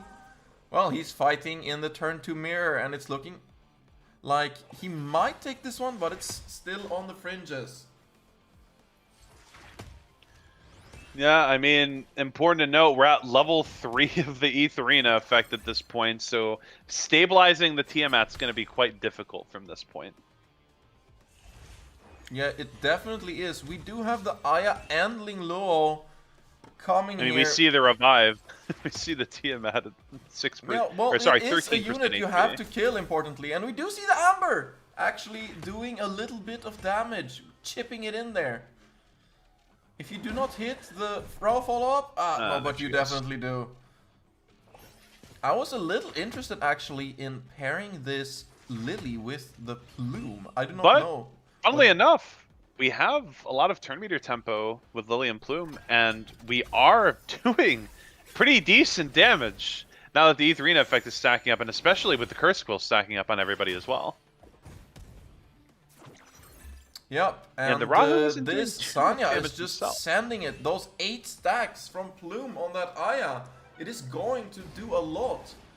Will this Rahu do enough? It does take the Lily down to Amber, and without the Lily, I am afraid that this Sanya Plume will not do enough to get through. And if we ever see any Bramble procs from this Rahu, it could spell the end very quickly. We do have a skill 3 here. Mizuzumi skill 3 going out here. We do have Plume, which might cut the Lily. Not quite. We are going to see a bit of damage come out of the Lily, but she is going to get a second chance at life here. We still are twin tricked onto that Sanya, so we can see what we want to do there. Yep, we are, and this does look like an Aya that is not long for this world. Importantly, we could opt for the skill 3s on the Sanya, but he is thinking that, no, I'm just going to do more damage. That is what matters right now. And so we are trading the Aya for the Lily. The only scary thing is Flux still has a Rahu on his side with 8 stacks of Wrath to boot. Yeah, but there is 9 stacks of that skill. Why are you opting to rest the Tiamat, I wonder? Wouldn't it be more interesting to rest the Lily? She might be able to take a turn or something? Oh, and we do not get that strip on the defense up, and that might just be it off rip. That is going to do so much damage now. And as we can see, the ETH Arena effect is fully stacked. The healing is at 0, and all of a sudden, the game's looking very, very scary with this Rahu still alive and with full HP. He's just going to start dealing, and the enemy team isn't going to have any opportunity to heal any of that damage up. Yeah, and there goes the skill 3 from the Rahu, and I think we are seeing game done. And that is a 1-1 for Mermaid and Hive Flux. Will we see any changes for the next game? That Rahu didn't look particularly scary, but so didn't that Tiamat, interestingly enough. Everybody is fighting with a bit of wet noodles here.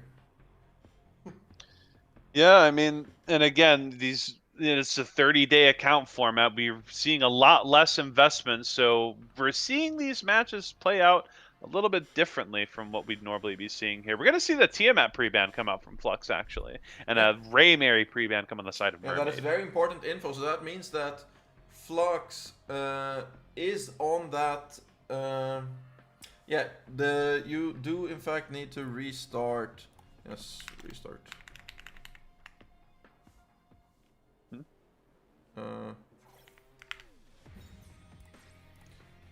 We did forget to choose who goes first. Loser needs to pick first. And we just want to change that. Keep the same pre-bounce. As long as they keep the same pre-bounce, no harm, no foul. Alright, so we're going to run this back. We're going to make sure that the pick order is accurate this time. And we're just waiting for our contestants to ready up here heading into game 3. Yep. And we need to see that we got Mermaid with the first pick, importantly, and once the pick order has changed, will anything else change? We did see that Holden on the first pick side of Hive Flux last time, which means Mermaid opts for Holden. What a surprise! Yeah, this was probably what happened in both the second and first game. Holden, a high prio target. He was on that banner. He was very possible to stack a few dupes of him reliably and make your Holden a very strong unit. Yeah, the Holden rerun actually dropping in a very... Oh, we are seeing a revelation on the Plume. We're a bit hybrid drafting here, perhaps. Very, very interesting pick here from Hive Flux. I do rate that Rev Plume, actually, if that is a skill 3 max. If we see those situations like last game, a Rev Plume could take that. This looks like a very interesting draft. We were able to take the 2 defense scaling bruisers, and we have a Sylph on lock to be able to both deal with any control that Flex may be able to draft, but also just buffing the defense of the Rahu and the Holden. Very decent opening to the draft from Mermaid here, I feel. Yeah, and this Plume would be scary, but we are actually seeing a Rev Yelly, a standard playstyle from Hive Flux here. I rate it. Very, very interesting. And we do have that Alicorn Sylph, though, which is going to be a menace to deal with. But as we saw in every other game, Sylph has looked very squishy. Not the highest stats on that character. Yeah, we do have to be careful if we see, like, potentially a Plume debuff into a Yelly skill 3. Could be curtains for that, but we are going to elect to pick the Yelly here to kind of deny it as a opener option for Flux, and just as well as contesting speed in general. So it'll be very interesting to see what Flux decides to pick on 5 in this matchup with the Lily now gone. And we're seeing Selins come out as well. Yeah, we have Selins from the side of Mermaid, which can, if that skill 2 is maxed, that is a very good thing into all those revs. But Plume is Plume, that can strip it and then still do the big damage. We are seeing a full CC rev draft here. Very interesting picks from the side of Hive Flux. Important thing to note here, between the Hazuki Mari and the Plume, we're inflicting... we do have the Mio as well, I guess, but we could ban one of them. And if that's the case, we're inflicting only 4 debuffs on the Sylph, and Alicorn clears 3. So a bit of luck may be needed on the side of Flux for that CC to actually stick. Absolutely, and what I am honestly most afraid of is, what if this Yelly is fast? If this Yelly is fast and you land a Plume into Yelly hit on the Sylph, the game could be over right away. We do see the Lily band. We are trying to guarantee that we go first. This, however, does mean that we are dealing with 2 DPS instead of 1. And we do see the Azuki Mari tuned before the Plume, and thankfully there are no bulwarks. That Holden on the is side extremely of... fast, or this Plume is extremely slow. We are seeing the full hit, though, from the side of Hive Flux. But... And we see the Alicorn purify the debuffs. We are going to get 2 chances to purify the CC from Holden with the skill 3, so we could see, you know, potentially cleanse the Petrify into a Holden skill 2. Oh, no, we can just cleanse them all with skill 2. I forgot. Yes, we do have that skill 2, but the resist from Yelly! Yelly just resisted. She is going to be able to do exactly what she wants here. Wow, that is very disheartening. But I did see, though, it was not resisted on both. That means that skill 2 is not maxed on the side of Mermaid. Let us check. Well, it is... Wait, it is maxed. Very interesting. Okay. Never mind. just 90%. Yeah, We're gonna see Yelly come out with the skill 3 here. Thankfully, we did not. Oh, right, it's the Linglo on the side of him. Okay, so yeah, we do have a Yelly skill 3 here. We do have the opportunity to just try to kill the Rahu potentially. We do have to be careful for the holding counter, but thankfully, we do have the Linglo on our side to be able to top us up a bit. But we'll see who he decides to target with the follow-up attack. Possibility of actually killing this Sylph. Because I do keep remembering, she has always been so squishy whenever we see her. And see, she is actually very, very low here immediately. Wow. And yeah. Okay, so let's see what we plan to... We could just skill 1 the Rahu and then skill 1 the Rahu, and then we have no damage left. So let's see what happens here. We could potentially see a turn 1 pivot for the victory. Just kind of, yep, so we do see that, but is the skill 1 going to be enough? It's not. And now we have skill 3 to heal and purify these debuffs. Oh, but that heal is not that big. And we have the skill 2 from the side of Hive Flux to get those pesky debuffs. Do have skill 3 for crit down, into the potential Jackal, into the potential follow-up. It's not quite going to be enough, but we are in range for the... Well, we do have the Whale Prayer, so I don't think the Slinch Shield will be enough. So we're just going to keep trying to kill this Rahu, I'd imagine, because if he dies, the game's kind of over. Correct, but we do have scary. Yelly. If he is on that Bramble, the Yelly could die straight up. The Yelly's also going to be cutting it close with the Slinch Shield reflect damage, but I feel like we don't have a choice. Yep, he's going to elect to do it. Ooh, that's a bit of damage. No follow-up. We missed the crit, because again, Slinch giving the crit down. The Forgetfulness makes it so you cannot follow up, actually. Oh yeah, the Forgetfulness. Yeah, that's right. You got it. So, okay, so now... Ooh... Yeah, we're going to look at another defense up buff from the Sylph. Yep, and this... Ooh, this is bad. Defense up Artisan S3. We are seeing an S3 on the Rahu with the defense up, and oh my goodness, that is looking... The Plume is alive. The Plume is alive. The Plume does have skill 3 up. She does I believe. actually, because the skill 3 is not maxed. Oh, it's not? Oh, it is not maxed. Oh, yeah, it's not. Look at this. And that's unfortunate. That is actually going to hurt him there. Yep.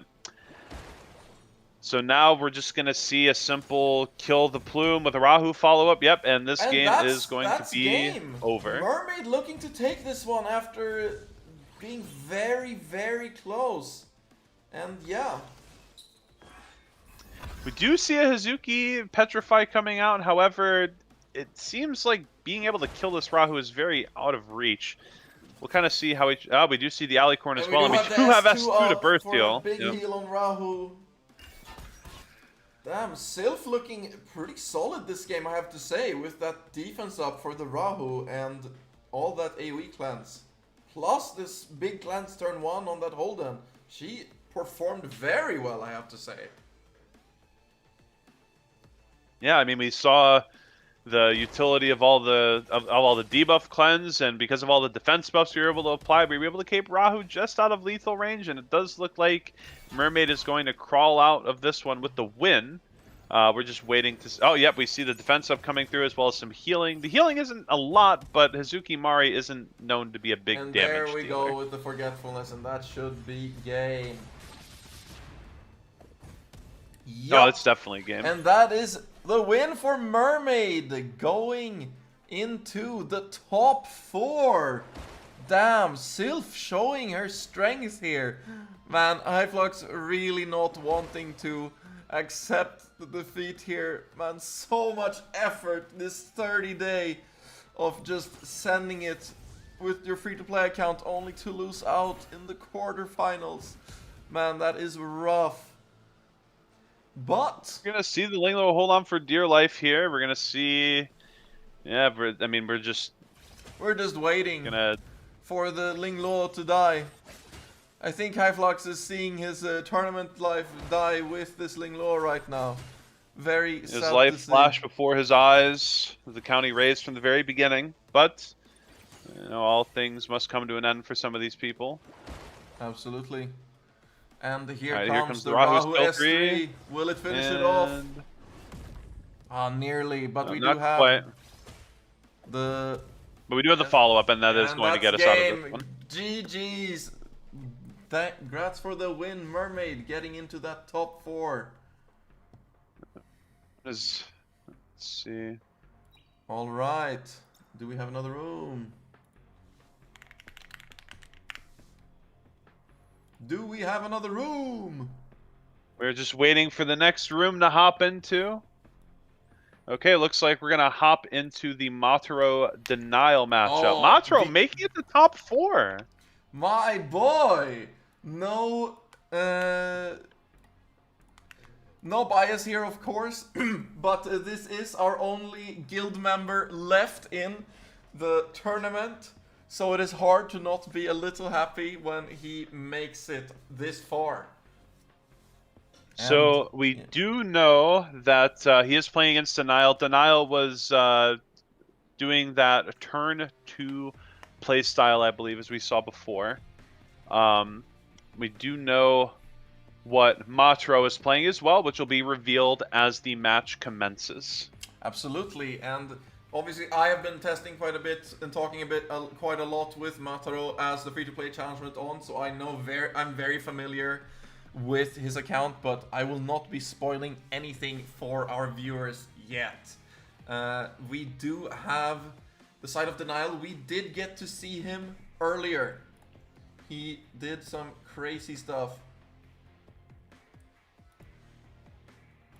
Yeah, he was playing the turn 2 mirror, I believe, right? If I recall correctly. I'd have to take another look at the bracket.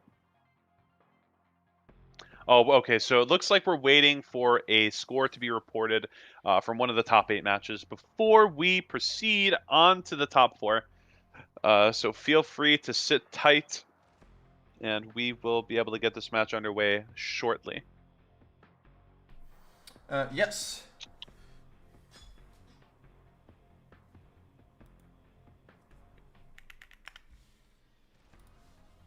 Yeah, well, we are right now just waiting for Denial to get into the lobby. Okay, looks like Denial has made his way in. So we are probably going to see this match go underway very soon. This is the match to make it to the finals. And we have, obviously ZK on the other side of the bracket. So, we'll see who's going to make it from this side of the bracket, though. And we do see them start to ready up. Yes, and I'm very excited to see here because I do know Mataro has been afraid of these turn 2 players stacking those ambers, but Denial had some, but not all of the ambers from what I remember. And yeah, we do have a little bit of name confusion. Mataro just spelling his name backwards for his free-to-play account, Oratam. It has our opponent confused. That is quite funny. All right, so Denial, after getting the clarification, is now readying up, and we should be able to start getting this match underway. And we're going to see the pre-ban phase start to come through. Yeah, and I do wonder if we will see something like a Ling Luo ban, Tiamat ban from the side of Mataro. What will Denial ban though? Does he know that we have a revelation? He does know that there is a Heinrich. Very interesting. So we are seeing Plume as the first pick here, and notably on that revelation. Yup. We're going to see a lot of that here, I bet. And Denial is considering what is the best option here. He is thinking, wow, we need to take the Selins from the side of Mataro. And if you ban the Heinrich and then say, okay, I'm always going to ban the Plume, that means there is no dispel for Selins. So that skill 2 max, which we did see in the quarterfinals, is going to be massive. Well, we'll see what happens in regards to that. Yeah, the Heinrich and the Plume, typically the only invested dispellers. We do see the Freya come out, and we see the Mia on Revelation. We do have another dispeller. Absolutely beautiful. Locked Mia. This is a young Yotek if I've ever seen it. Bringing it out off rip. Wow, and she is here to rock. I do love me some Rev Mia action. So we're gonna see what we lock here. scary. The Tiamat is banned. Ray Mary isn't something we see a lot. So we do see the Amber Rahu come out and the Amber Wow, Holden. we We're have opting to go double Amber here. That is rough to deal with. But very Amber heavy, and we do not have Wound. yeah, we do not have Wound, but do we have more Ambers is the question? Unsure. So if we do ban the Holden, then we might see everything else die and then Rahu not being able to finish. We do have, though, a bit of a CC switch up for the last 2 picks. Maybe running out of those Revelation characters with the Selins and Heinrich gone. Very interesting. Yeah, so now we'll kind of see what we want to devise with the last pick here. Maybe we'll look to pick a healer like Lingluo or something. Maybe even Sylph. No, we are going to see the Fu Shu come out here as the last pick for Denial, and then we'll see what they want to ban here. Yeah, and I do think that this Holden ban is looking very good, but he is opting for the Aya actually. Very, very interesting. Thinking that he can... We see the Azuki Mari ban on the side of Mataro, not wanting to deal with the CC that he might have to offer. So we're going to see the Mia Speed Tune to go first, so we're going to be able to get some dispels going off here. Yes, and we did see that Selin's shield eating 1 hit. Everybody took a bit less damage than they would. And we are seeing a cooldown increase on the Amber for the Holden. Wow, that is a very nice tech from the side of Mataro. Opting to go with that Lily for the cooldown increase. It's very cool. But will this be enough to kill? Well, we do have a color disadvantage into the Holden, so it does look like he is going to hold all important on. crits, and now the Amber is going to be up with the Fushu. Oh, that might be rough to deal with for Mataro. Oh. I believe the Slint's got, cooldown increase as well, so we're not going to have to worry about the AoE crit down and Forgetfulness, but, you know, we are, and, you know, Holden's thankfully not going to have any cooldowns, but it's still looking like a bit of an uphill battle from here for Mataro. Importantly, we did not hit the defense down on the Holden, so his damage might not be that bad, actually. And yeah, as you see, we are seeing a lot of damage into this Freya. We do have the Mia, though. Skill 3. Make those revs come up faster. Do we pair it with the Plume? I do think this Plume has skill 3 maxed. Absolutely she does. We might see a lot of that Plume S3 damage coming through here. We do get the Rahu S3 to come out here, though, so it is going to be a bit harder with the defense buff. We see it not do too much damage. But we do have a defense buff on our own. There is a defense buff on this side as well, very interestingly. So, will we see the Forgetfulnesses land? We do have Dreamweave, but the Lens is multi-hit, so we do see those crit downs and Forgetfulnesses land. On both Freya and Plume, very unfortunate for Mataro here with all of that nice passive. Now we do have access to the Holden S3 or the S2, depending on, you know, we are going to go for the S3 for the attack down in the buff strip. And we're going to be hanging on just a little bit. Hanging on for dear life here, really. And this is looking very rough for Mataro. Alright, we do have that skill 3 up. But I'm afraid that this Holden is going to counter, and that's going to see the first game going to the side of Denial, perhaps? As soon as this Plume is we are going to see the Plume finally go down here to this Lincest one, more than likely. Oh, we're going to opt hit the Freya and kill her instead, which actually does give us an opportunity now to kill the Plume, and it looks like this game is going to be done. Fushu showing why she's actually one of the best Revelation counters in the game. If she manages to go, the game is usually done.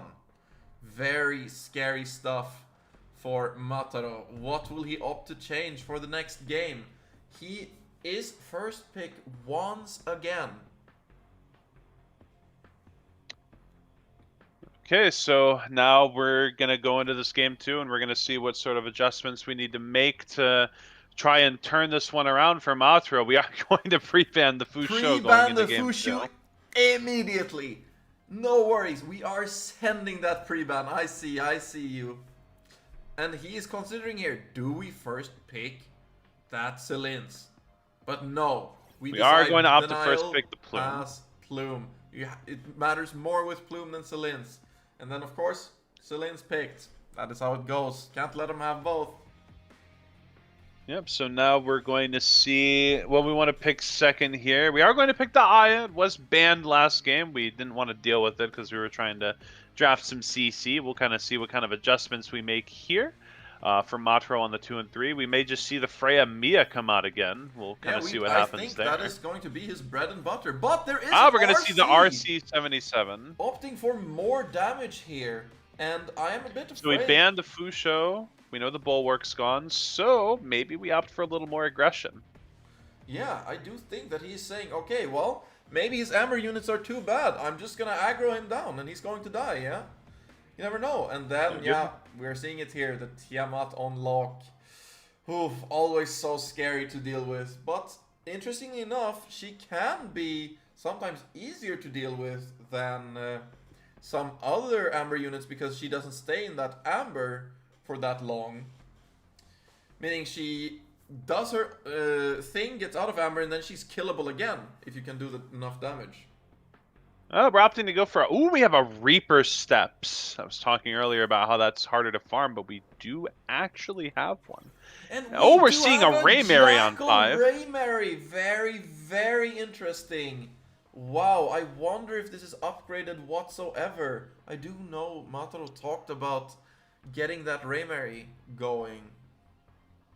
Very interesting. Right, so here. now Denial might be considering what he wants to ban here. Viper. Definitely not a bad pick here. We have the crit damage reduction aura, which is going to make it a bit easier to survive. Is a bit of an issue into Rev because the true damage goes right through him and his HP is very low. It's very easy to kill him actually, in my experience as a Rev player. Going to see if we elect to pre-ban, or is it going to see if we elect to ban the Linglabo or the Mizuzumi Aya here. We do opt to get rid of the Reaper Steps. We are very intimidated by that shell as a Revelation player here. Yep. And we do have Aya as the only healer here, but there is double Amber in action. We have that RC going, and we are very fast. Who are we stunning? We are stunning the Aya, which is going to be huge. There are going to be so many debuffs here. Yep, and we're going to have some turn meter pushback here, hopefully. Maybe we'll see if we can push her back again with the Freya skill 3.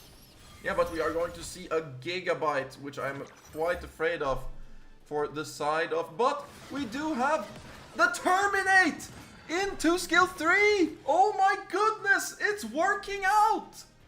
It's beautiful for the side of Mataro. I was not expecting this Raymary to be so effective, but I see the vision. Yeah, definitely Raymary is a very threatening pick in this scenario because, you know, she can follow up off of the rev damage easily, and the Terminate doing so much, an unbelievable amount of work in this matchup here. Yep. We do have this Rahu going very soon, but he does have the weaken.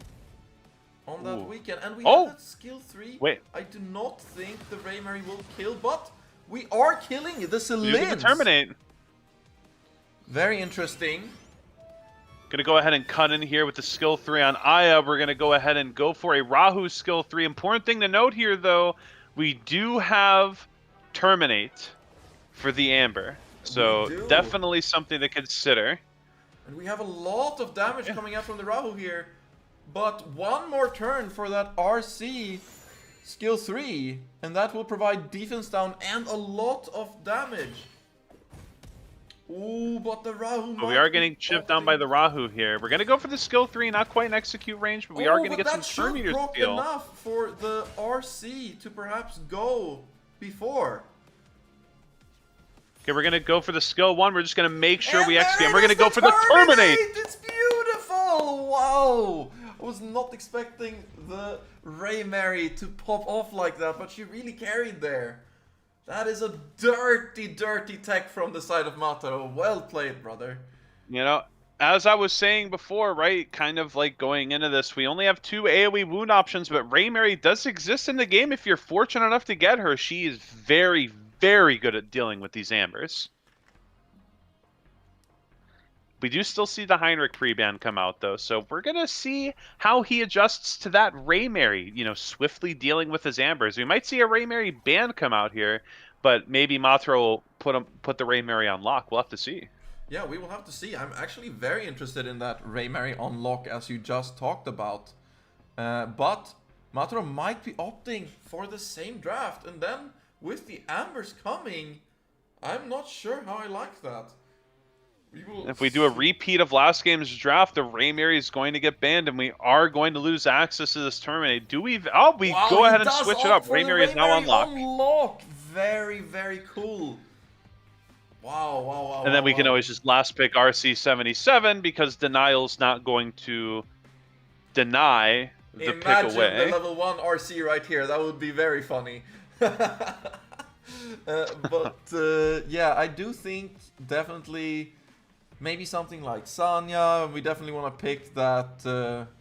Sanya and the Terminate, though. That's going to be a bit iffy. I think very important. I forget. Terminate, you can't revive. It doesn't just break the Amber. You can't revive. Wow. We are going to see Viper instead of Lingluo potentially here. Yeah, no Lingluo is going to be going through here, so maybe we pre-ban the Aya, cut off the healing entirely. We'll see what he wants to do. There's nothing he can do? I'm a bit confused from the side of Denial here for the draft, I have to say. Wow, this Raymary really making this draft look different, huh?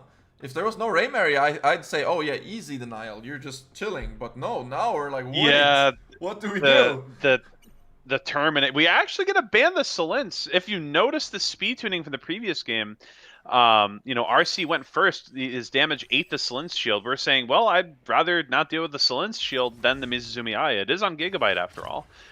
We are going to look to open up with RC, probably try to stun the Aya again. It does land. I swear RC always lands it. Ooh, skill 3, how much damage will we do here? It matters a lot. Will we kill any of the Amber units? Do we kill the Aya here? I do think and then go for a Terminate. Just aiming at the Aya is not a bad option at all. What? Terminate, follow up, but unfortunately the Amber is going to proc here, funnily enough. But I do think that this one the rest Amber of his team is cannot dead. deal with it. There is no way, is there? I think this... Rahu S3 isn't going to kill here. I'm pretty sure Matro just stole the game with Raymary yet again. What a absolute snowball unit. She really complements these Rev teams well. Yeah, I actually really rate this Raymary Rev, actually. And obviously you wouldn't see that on ladder as much right now. But yeah, I don't see a lot of Rev players on ladder, but I'm sure, you know, if somebody wanted to play Revs on ladder, Raymary would be a very good pick. But yeah, we see the Rahu S3. Raymary's always banned. Oh, yeah, fair enough. Yeah. But we do see the Rahu not doing that much damage. We were able to Freya S2 in preparation, and the RC is going to come back up. We're just going to stun. Oh, never mind. But I think we have more than enough damage. Absolutely. To finish him off. We do. And that's going to be Matro in the finals. Wow. Very, very cool. We did see a Rev player in the finals. Everybody was prepping against Rev. And we saw the tech and all that stuff, making it so that it did not matter. Very interesting. Yeah, that Raymary coming out of left field. I mean, we didn't see any of Matro's matches beforehand, so we had no idea, and we are going to get the room code for the other side of the bracket, so I'm going to go ahead and hop in there. The match might have already concluded, but we'll clarify with Tim and see what's going on with that. But yeah, very exciting match we just watched. Matro told me when he built the Raymary, he was like, this Raymary, I don't see this Raymary doing a whole lot. You know, it's like a zero dupe Raymary, but turns out the utility of just having Terminate is enough for her to be a valuable pick. You're literally just there to click that S1 to remove those Ambers from play. And yeah, very... Wait, I do see the room just existing here. Let me see if I can get in. Okay, I managed to get into the room. It's just there if you search. Not with the Oh, code. ZK. The code is wrong. He mistyped the code. Yeah. We're in though, Tim. We're good. He just mistyped the room code, Yeah, I think. alright, and we are Alright, seeing so the game CC 2. from the side of ZK against that Sylph that looked so good in the last game. But we do know that ZK is probably the best CC player that we had in this tournament. We do see that resist though from the Sylph. Ooh. And we did hit Yeah, the the Jackal on Sylph. her as well for the Strive proc. Ooh. But important to know, right, we do have the Obel and the Kraken acting after the Sylph. Sylph doesn't actually have a way to prevent CC from going through, she just has a way to cleanse it. Yep. So, you know, even if she can't apply immunity or backup like some of the other CC prevention units, so, you know, she can cleanse some CC, but it looks like ZK has a little bit more CC to apply on his end. But very important note here, ZK won the first round. And that means that we might see, as you said, that it's just not enough cleansing on the side of Mermaid here. Yeah, so, and again, right, it's not Ling Luo, we're not providing immunity, so Obel can just rip a skill 3 here if he wants, which he's going to do. Yeah, and you didn't hit the Sylph, but that's okay. The most important targets were all hit here. And It's alright, we fully clear... Oh, not quite. That Sylph Still does love resisting, doesn't she, huh? Wow. She might be on triple effect resistance for all we know, so we're going to see the wound come out here, which is... Oh, the wound misses on the Tiamat! Ooh, that is very unfortunate, actually. And we do have... Yeah, so we're going to kind of see what happens here, but we are going to see Sylph is going to be able to skill 2, which is going to cleanse everything off her. And unfortunately, we might start running out of gas in the tank, and the Tiamat's looking pretty healthy. But we do have the Obel skill 3, and wow, this Sylph keeps getting lucky. That is unfortunate for ZK, but she has used both her skill 3 and skill 2 at this point. She does not do that much anymore. But we do have the Aya though, to provide that cooldown decrease. Only 1 turn more for Sylph S3 again.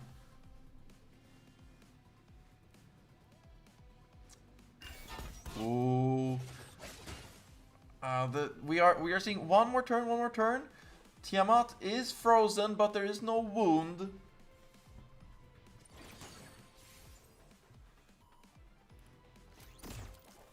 Chad, are you there? Okay, so... Yeah, sorry. Yeah, I'm right here. Yeah, so we see... I was fixated on the match. So it looks like we're running out of CC. We have the Kraken skill 2. We have, we're trying to chip down the Mizuzumi Aya here. We do have skill 3 up. We're electing not to use it, though. And we are going to see some retaliation on the end of Mermaid.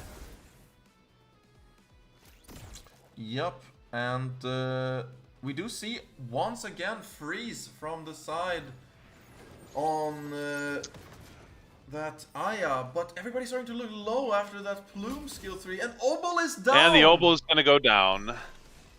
We do have the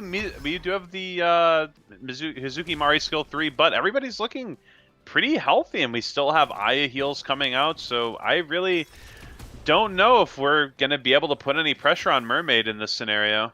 I'm not gonna lie, this Sylph just resisting absolutely everything.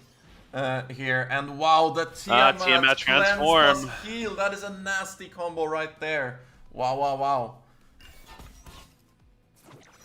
Right, so okay, we're gonna see Crab, but he's out of CC, and we're gonna see Plume be able to take a turn here, and the Tiamats have full HP. We have some Jackals coming out. We're gonna try to just finish off the Aya, which we do, but there's a full HP Tiamat on the other side there that's looking pretty scary to deal with.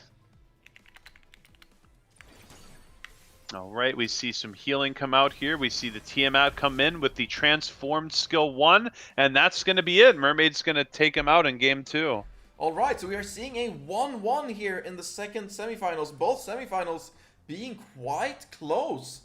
Very, very interesting here. Will we see some adjustment on the side of ZK to take out Mermaid, or will it just be too much with that Sylph? Maybe Sylph ban or something? Who knows? Maybe we'll look to pre-ban Sylph here. She was looking to be very We are going to pre-ban the Aya. Very We do interesting. value that passive cleanse a bit more. And we're going to get the Plume first pick here, which we weren't able to get last game. I do rate the Aya pre-ban actually, because the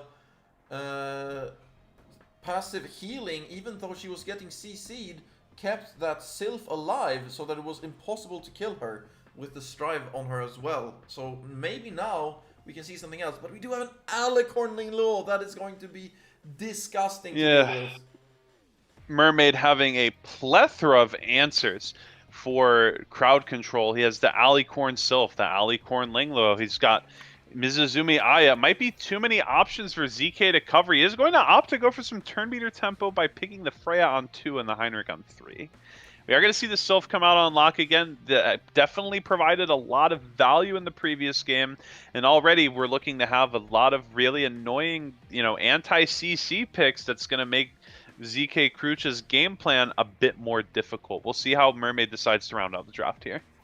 Yeah, a Artisan Holden, very interestingly, not Amber, which matters less into this CC stack, but it is still going to be annoying if we have that Rev Yelly. That Holden is basically a non-factor. We've seen this draft from the side of ZK before. If you ban the Holden, he does have a lot of turn meter tempo plus the Yelly damage, so he might be trying to wave that CC carrot in front of Mermaid's face. Hey, I only drafted one CC unit. If you ban it, I don't have any way to control you, and that's exactly what's going to happen. Yeah, and I really rate this draft actually, because I think the amount of damage you provide with the Yelly S3. Yep, so now the only thing here is we are facing a lot of damage dealers here, 2 of them having access to counterattacks, so we'll see if the tempo is enough to deal with it here. Yeah, we are... We do see... Go ahead. Seeing the Plume into Hein into Yelly straight up here. If this Sylph dies, there is no healing, importantly. Will she go before the Yelly with that Strive? Ooh. He did go for the wound her, here. But the Alicorn... Oh, but the wound is going to... I wonder if it... I think it cleanses then heals. Yeah, it cleanses then heals. So if Mermaid opts to skill 2 on the Sylph, she will heal herself. But then we are seeing very easy kills on the Amber Tiamat, for example, and Holden with defense down is going to do absolutely nothing. So I do not know what he goes for here. This is looking tough. We are opting the S3 here. Hoping to get those wound cleanses. The wound and did cleanse, did not so... land the cleanse on the wounds. Will we opt to take out We're going to see who Yelly targets with the skill 3 follow-up attacks. We are opting to go for the Tiamat, but unfortunately, one arrow fraud is going to make sure that the Tiamat lives, which means that Holden's going to be able to retaliate either with a skill 2 or a skill 3. Probably the skill 3 because of all the buffs. We do see that coming out, and ooh, the Yelly's really close to death. We're going to have to be extremely careful at this point. Okay, we do have the Heinrich. We do have Heinrich skill 3, which could be quite good to use here. Yep, it's going to go out. The Tiamat's going to go down because she was wounded before the Amber. And we are going to see a very close game here. Now, we can kill the Sylph with Freya S1, and now we just have to worry about these 2 DPS here. Do keep in mind if they counter... Yeah. I think you might have to kill the Viper first here, and then hope that the Holden doesn't just counter you all the way down. And we do miss a counter. Well, he missed there. But one down. Important thing to know, we do not have skill 3. Artisan gets blocked. We can only kill 1. I do think you have to kill the Yelly. Who are we going to kill here? The bigger threat. Yep, so Yelly goes down. We do have a Jackal if the Freya survives the counter, which she Holden! doesn't. And wow, that's Holden taking him out! ZK losing in the semis! Wow, wow, wow! Mermaid's Holden is absolutely cracked! Wow. Yep, and we're going to see the Sylph, she did put in work there. That healing from the S3 did matter quite a bit, as the Holden wouldn't have lived that long. without her being able to, heal herself up and, stall the damage dealers. But yeah, that's going to be it. ZK is going to be out in the semifinals, which means we are going to have Mermaid versus Mataro in the finals. Yeah, and we are seeing Rev versus turn 2. And I do think that Mermaid had very, very good anti-CC setups, but are those going to affect the game as much as they did now versus Revelation? Yeah, Rev is a little bit different. You do kind of use some dispel and control units you can in the Rev draft, but you can also just front load a bunch of damage. And Sylph not having a lot of defensive stats is going to be quite problematic for her. Absolutely. I'm not nearly as scared of Sylph on the side of Rev as I am when I'm playing CC, I would say. Yeah, so now we're going to see what happens here. I mean, honestly, Mothro may be dodging a bullet by getting this opponent in the finals instead of ZK. ZK might have had, faster units than Mothro. It might have been pretty bad for him. This might be a more comfortable matchup for Mothro going into the finals. Yeah, absolutely. But we have seen the side of Mermaid taking out a bunch of really good players on the way. He took out Crimson in the first round, now taking out ZK. And for the round before that, he took out aka Artemis, who had very good showing as well. So yeah, this is a very interesting fight. I am excited to see how it goes. Yeah, and at this point, we are just waiting for we are just waiting for the other player to get into here so that we can proceed with the finals. We are going to take a 2-minute break. Mermaid is just needing a minute to stand up and shake it off, but he is now in the lobby. Very well played from your side there, Mermaid, on the last round, and good luck in the finals. Alright, well, we will see what happens here. Will turn 2 take home another tournament, or will Revelation, the kind of the dark horse going into this one, be able to steal a tournament win today? Yeah, because I think there was some Revelation in the bracket, but it died in the Swiss very quickly. And seeing a lot of the Revelation... Oh. Yeah, seeing only Mataro make it through, but all the way to the finals is very, very interesting. It kind of shows, there was a lot of anti-Revelation rhetoric back on Season 0. People thought that Revelation, was pretty brain dead to play. You just play 4 units with Revelation and win the game. But there's actually a lot of speed tuning to be considered when playing this team, like optimal drafts, everything like that. There is a lot of thought that goes into any play style in this game, and Revelation is not excluded from that. Absolutely, and there was a reason why Yongyo was able to take that rank 2 in the first season while everybody else struggled. He was the one that had those good speed tunes, good drafts. He knew what was up with his builds and play. People were just being stupid, saying, oh, it's just Rev and it's too easy, just click the Rev. No. No other Rev player ever gave me pause. But Young, I always had like a 50-50 matchup. It was always very scary. So seeing it here from Mataro puts a smile on my face. I always liked Rev. It's a very interesting playstyle. And obviously with Mothra playing the Revelation playstyle, the way he's speed tuning his units and designing his drafts, we're very inspired by Yongyo. I know that, obviously both Mothra and Yongyo are in the Scarlet Guild, so he was able to ask Yongyo some questions in regards to building the team, as well as, studying the VODs of some of Yongyo's streams, trying to figure out how to optimally play the strategy, very notably doing his homework a bit more than some of the other Revelation players that were in this tournament. Yeah, and absolutely, I do think that the Ray Mary banner popping up the day before might have been the deciding factor for Mataro making it this far, funny enough. And sometimes it's just being good and having that bit of luck that takes you all the way. So we will see, will it bring him all the way to the win, or will it be a second place that is going to be a very, very interesting to see here. I am excited for this matchup. Yeah, I mean, even then, top 2 with all the people that had signed up for this, event, definitely very impressive to make it this far. But unfortunately, there can only be one winner today. So very shortly, we'll find out who that's going to be. Yep. And there is so much effort put into this event by all the people. I want to thank everybody that joined, even the people that dropped out midway through. It is so much effort making a new account. You have to push through all the anti-sync, clearing up your PvE teams while still thinking of the teams that you want to have for this tournament the whole time. And yeah, we are seeing the culmination of those efforts here in the final between Mataro and Mermaid. They were the ones that planned better and played better.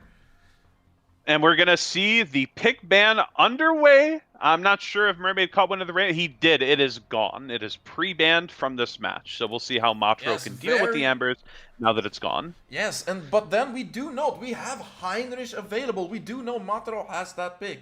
Will Mermaid opt to pick the Heinrich? That is a very interesting thought to me. Well, it's not only that he has to build the Heinrich, he would have had to pull the Heinrich, which isn't very likely, but we are going to see a lot of these anti-CC picks start to come out of the woodwork early. We're going to kind of show our hand to kind of deter the CC away by picking the Lingluo on 1, and we'll see how we want to respond to this draft. Funnily enough, Mataro pre-banning Holden, the MVP for sure of the previous match. Yeah, and Holden can definitely be a very scary character to fight for the side of Revelation. He can just counter, and suddenly everything is at half HP, he survives, and then you're just done to a skill 3. And Mataro does find himself in quite an interesting scenario here, because if you pre-ban the Raymary, he can lock the Hein. If you pre-ban the Hein, he can lock the Raymary, because Mermaid probably doesn't have it. And we do see the Sylph coming out here, which could potentially help with cleansing the wound. We'll have to kind of see what happens with that. But Sylph being unlocked very consistently for Mermaid throughout this tournament, being a very valuable pick for him. Yeah, and obviously, as you mentioned, Sylph looks crazy. Aya, very good. Not on Reaper, importantly. But we do have that wound available for him finally this time. But that means less rev damage. If you opt for the skill 2, Revelation is just not going to hit as hard. We do see 2 Alicorns on the side of Mermaid, but we do see heavy debuff stacking on the side of Mataro. We have Plume, we have Heinrich with the last words, which count as individual debuff stacks, importantly. And then we're seeing RC in the last pick, who applies up to 3 debuffs of his own, depending on who he targets with the stun. So we are seeing a lot of... Here? No. We went ahead and banned Aya. I was thinking, what if you just banned the Tiamat? Wouldn't you might not be too afraid of it, but we'll see how that plays out for him. But we do have the wound, so we will see. Who will we opt to stun here is a very, very important question. And we do not have probably any gonna extra be push except the Strive, so we will see.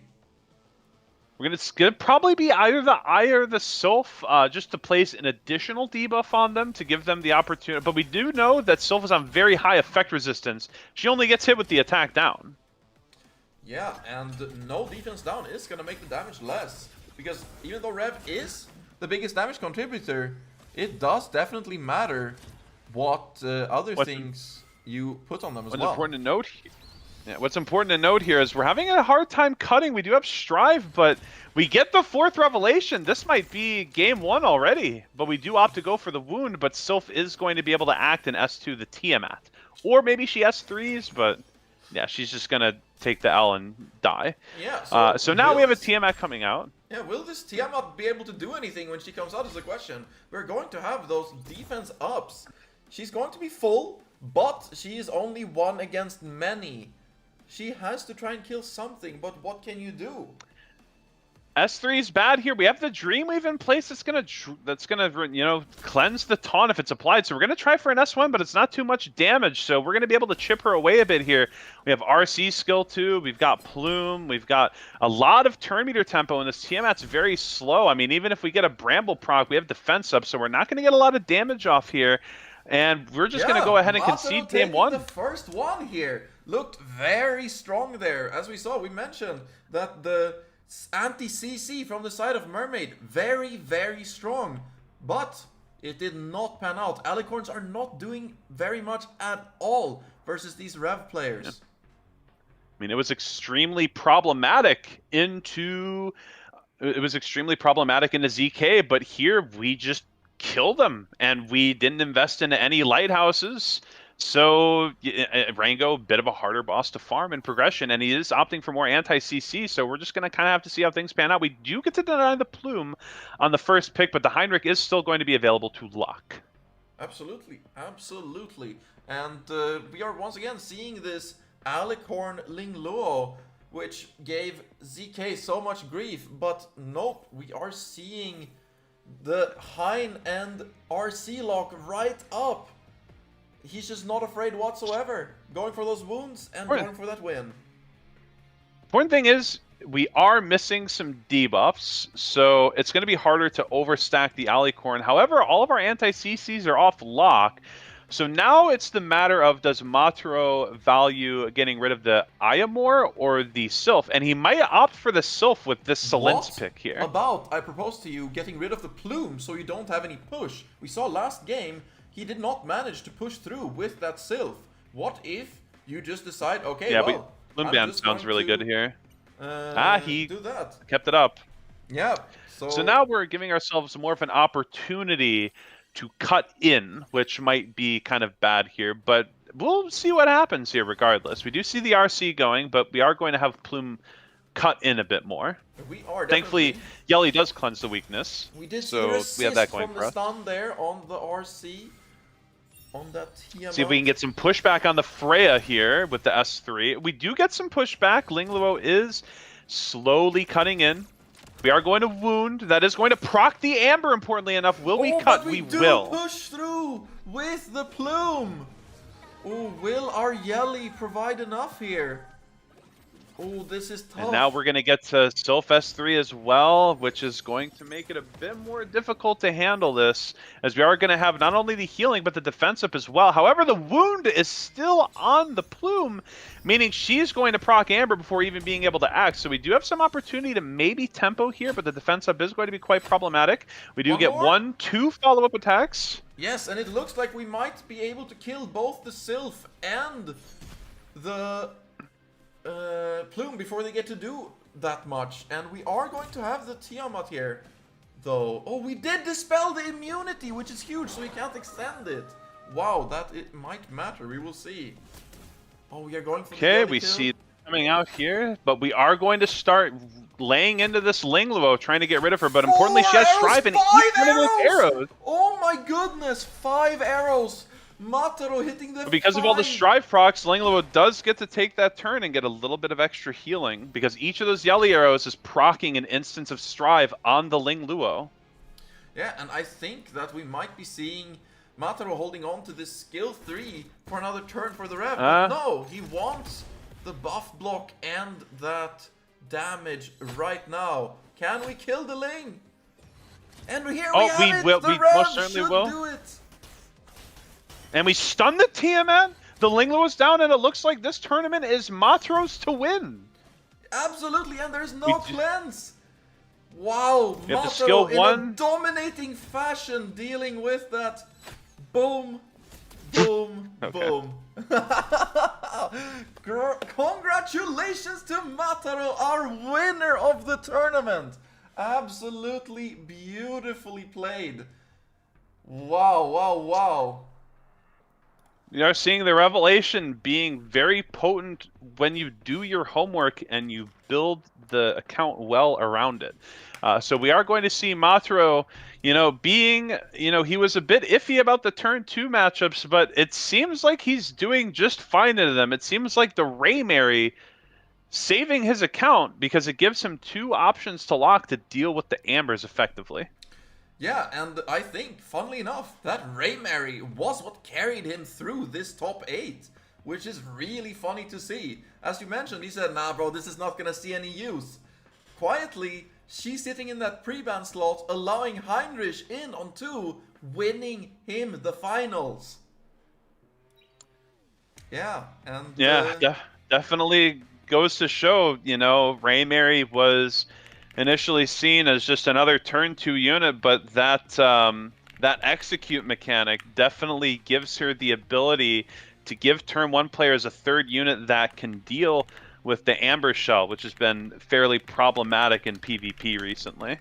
Yep, absolutely. And I'm going to see if we can get a interview perhaps with Mataro. That would be very nice. To see if that's on the ropes here. Oh.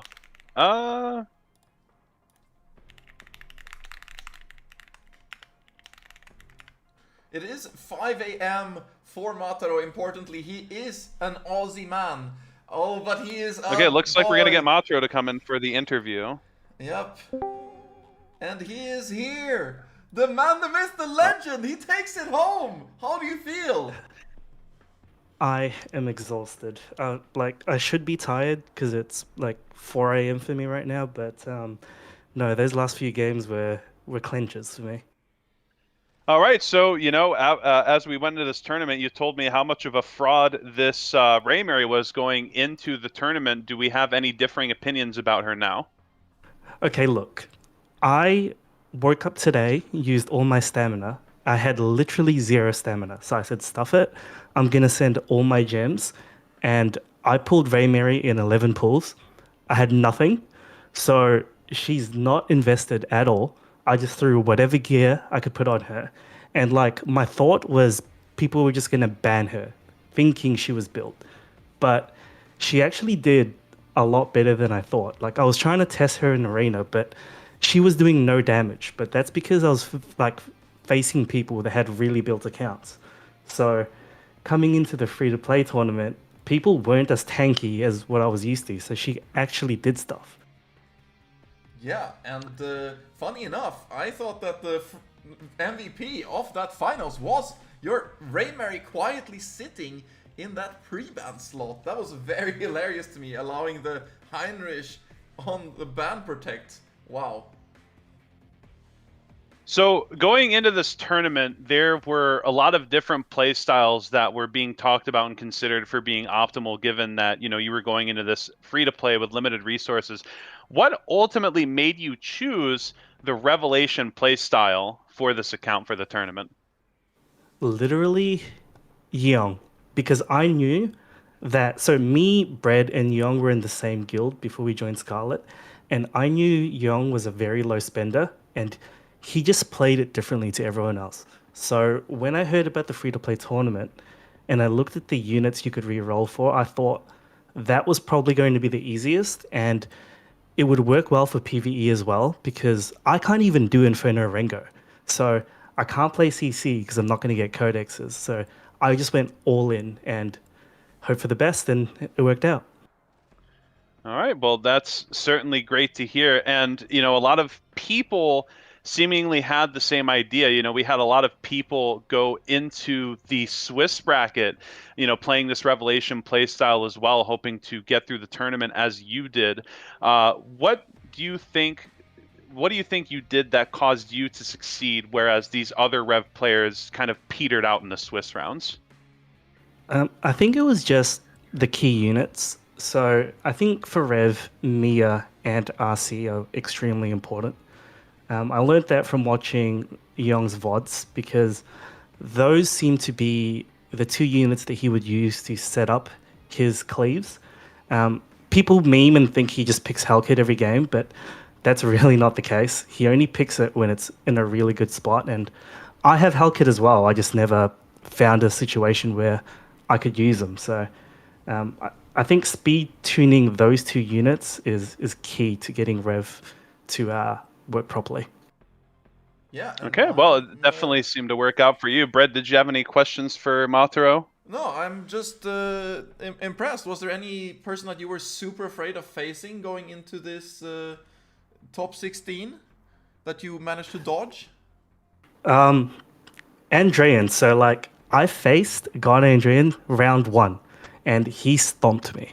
So I was hoping that I wouldn't run into him, and so thank you for ZK for taking him out, because as soon as you took him out, I just instantly felt way more confident, because When it comes to speed, I don't think there's many people in the free-to-play tournament faster than me. Like, you'll see when I release my video, but I have like 7 red speeds on my revs, and my RC is like 330 speed, my Mia is 330 speed, and everyone is just like over 320. So when it came to a speed race, I was very, very confident in that. So T2 was the scariest thing, especially if they're on F-res. Yeah, All right. so definitely very impressive with the builds you managed to make there. Like, the speeds looked very competitive, actually. And remember you mentioned that, yeah, maybe you could make it all the way to Mythic with your free-to-play account. And I can believe it. That looked like a good enough account to clear a bunch of the low Mythic players I've seen. Yeah, I climbed pretty high today, but then I didn't want people looking me up, so I started just like losing games on purpose to drop. So it was pretty good. Wow. A little bit of win trading. A little bit of win trading for some random folks out there. But yeah, I wanted to congratulate you very, very much on that tournament win, Matro. Very deserved. So much effort put into this tournament. I know everybody, and I thank everybody so much for putting in those 30 days of free-to-play work. But Mataro, you taking it home in the end. Do you have any last words for us?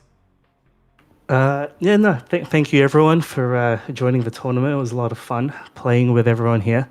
Probably going to drop this account, but these last 30 days were definitely a grind, so it was fun talking to people and figuring out the best way to go about it. As well as Scarlet is always looking for members, so if you want to hang out with people like Chad, Brad, Tim, and myself, DM Raza, because we're looking for people. Don't DM anyone else. DM Raza only. Anybody watching the stream and either stream, anybody in the chat, even if you're not looking for a guild to join, just go ahead and DM Raza anyways. I'm trying to find his username on Discord very quickly. That's going to be Raza, RAZZAA. As many people as possible, just DM Raza. Just DM Raza. Thank you.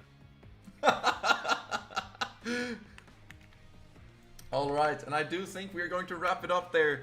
Thank you so much, everybody, for tuning in to the stream. This was a lot of fun casting, quite a bit of a different tournament experience than we see with all the turn 2 players running around in the top of the ladder right now. I might be part of the problem, but I am glad to see Rev taking something home again.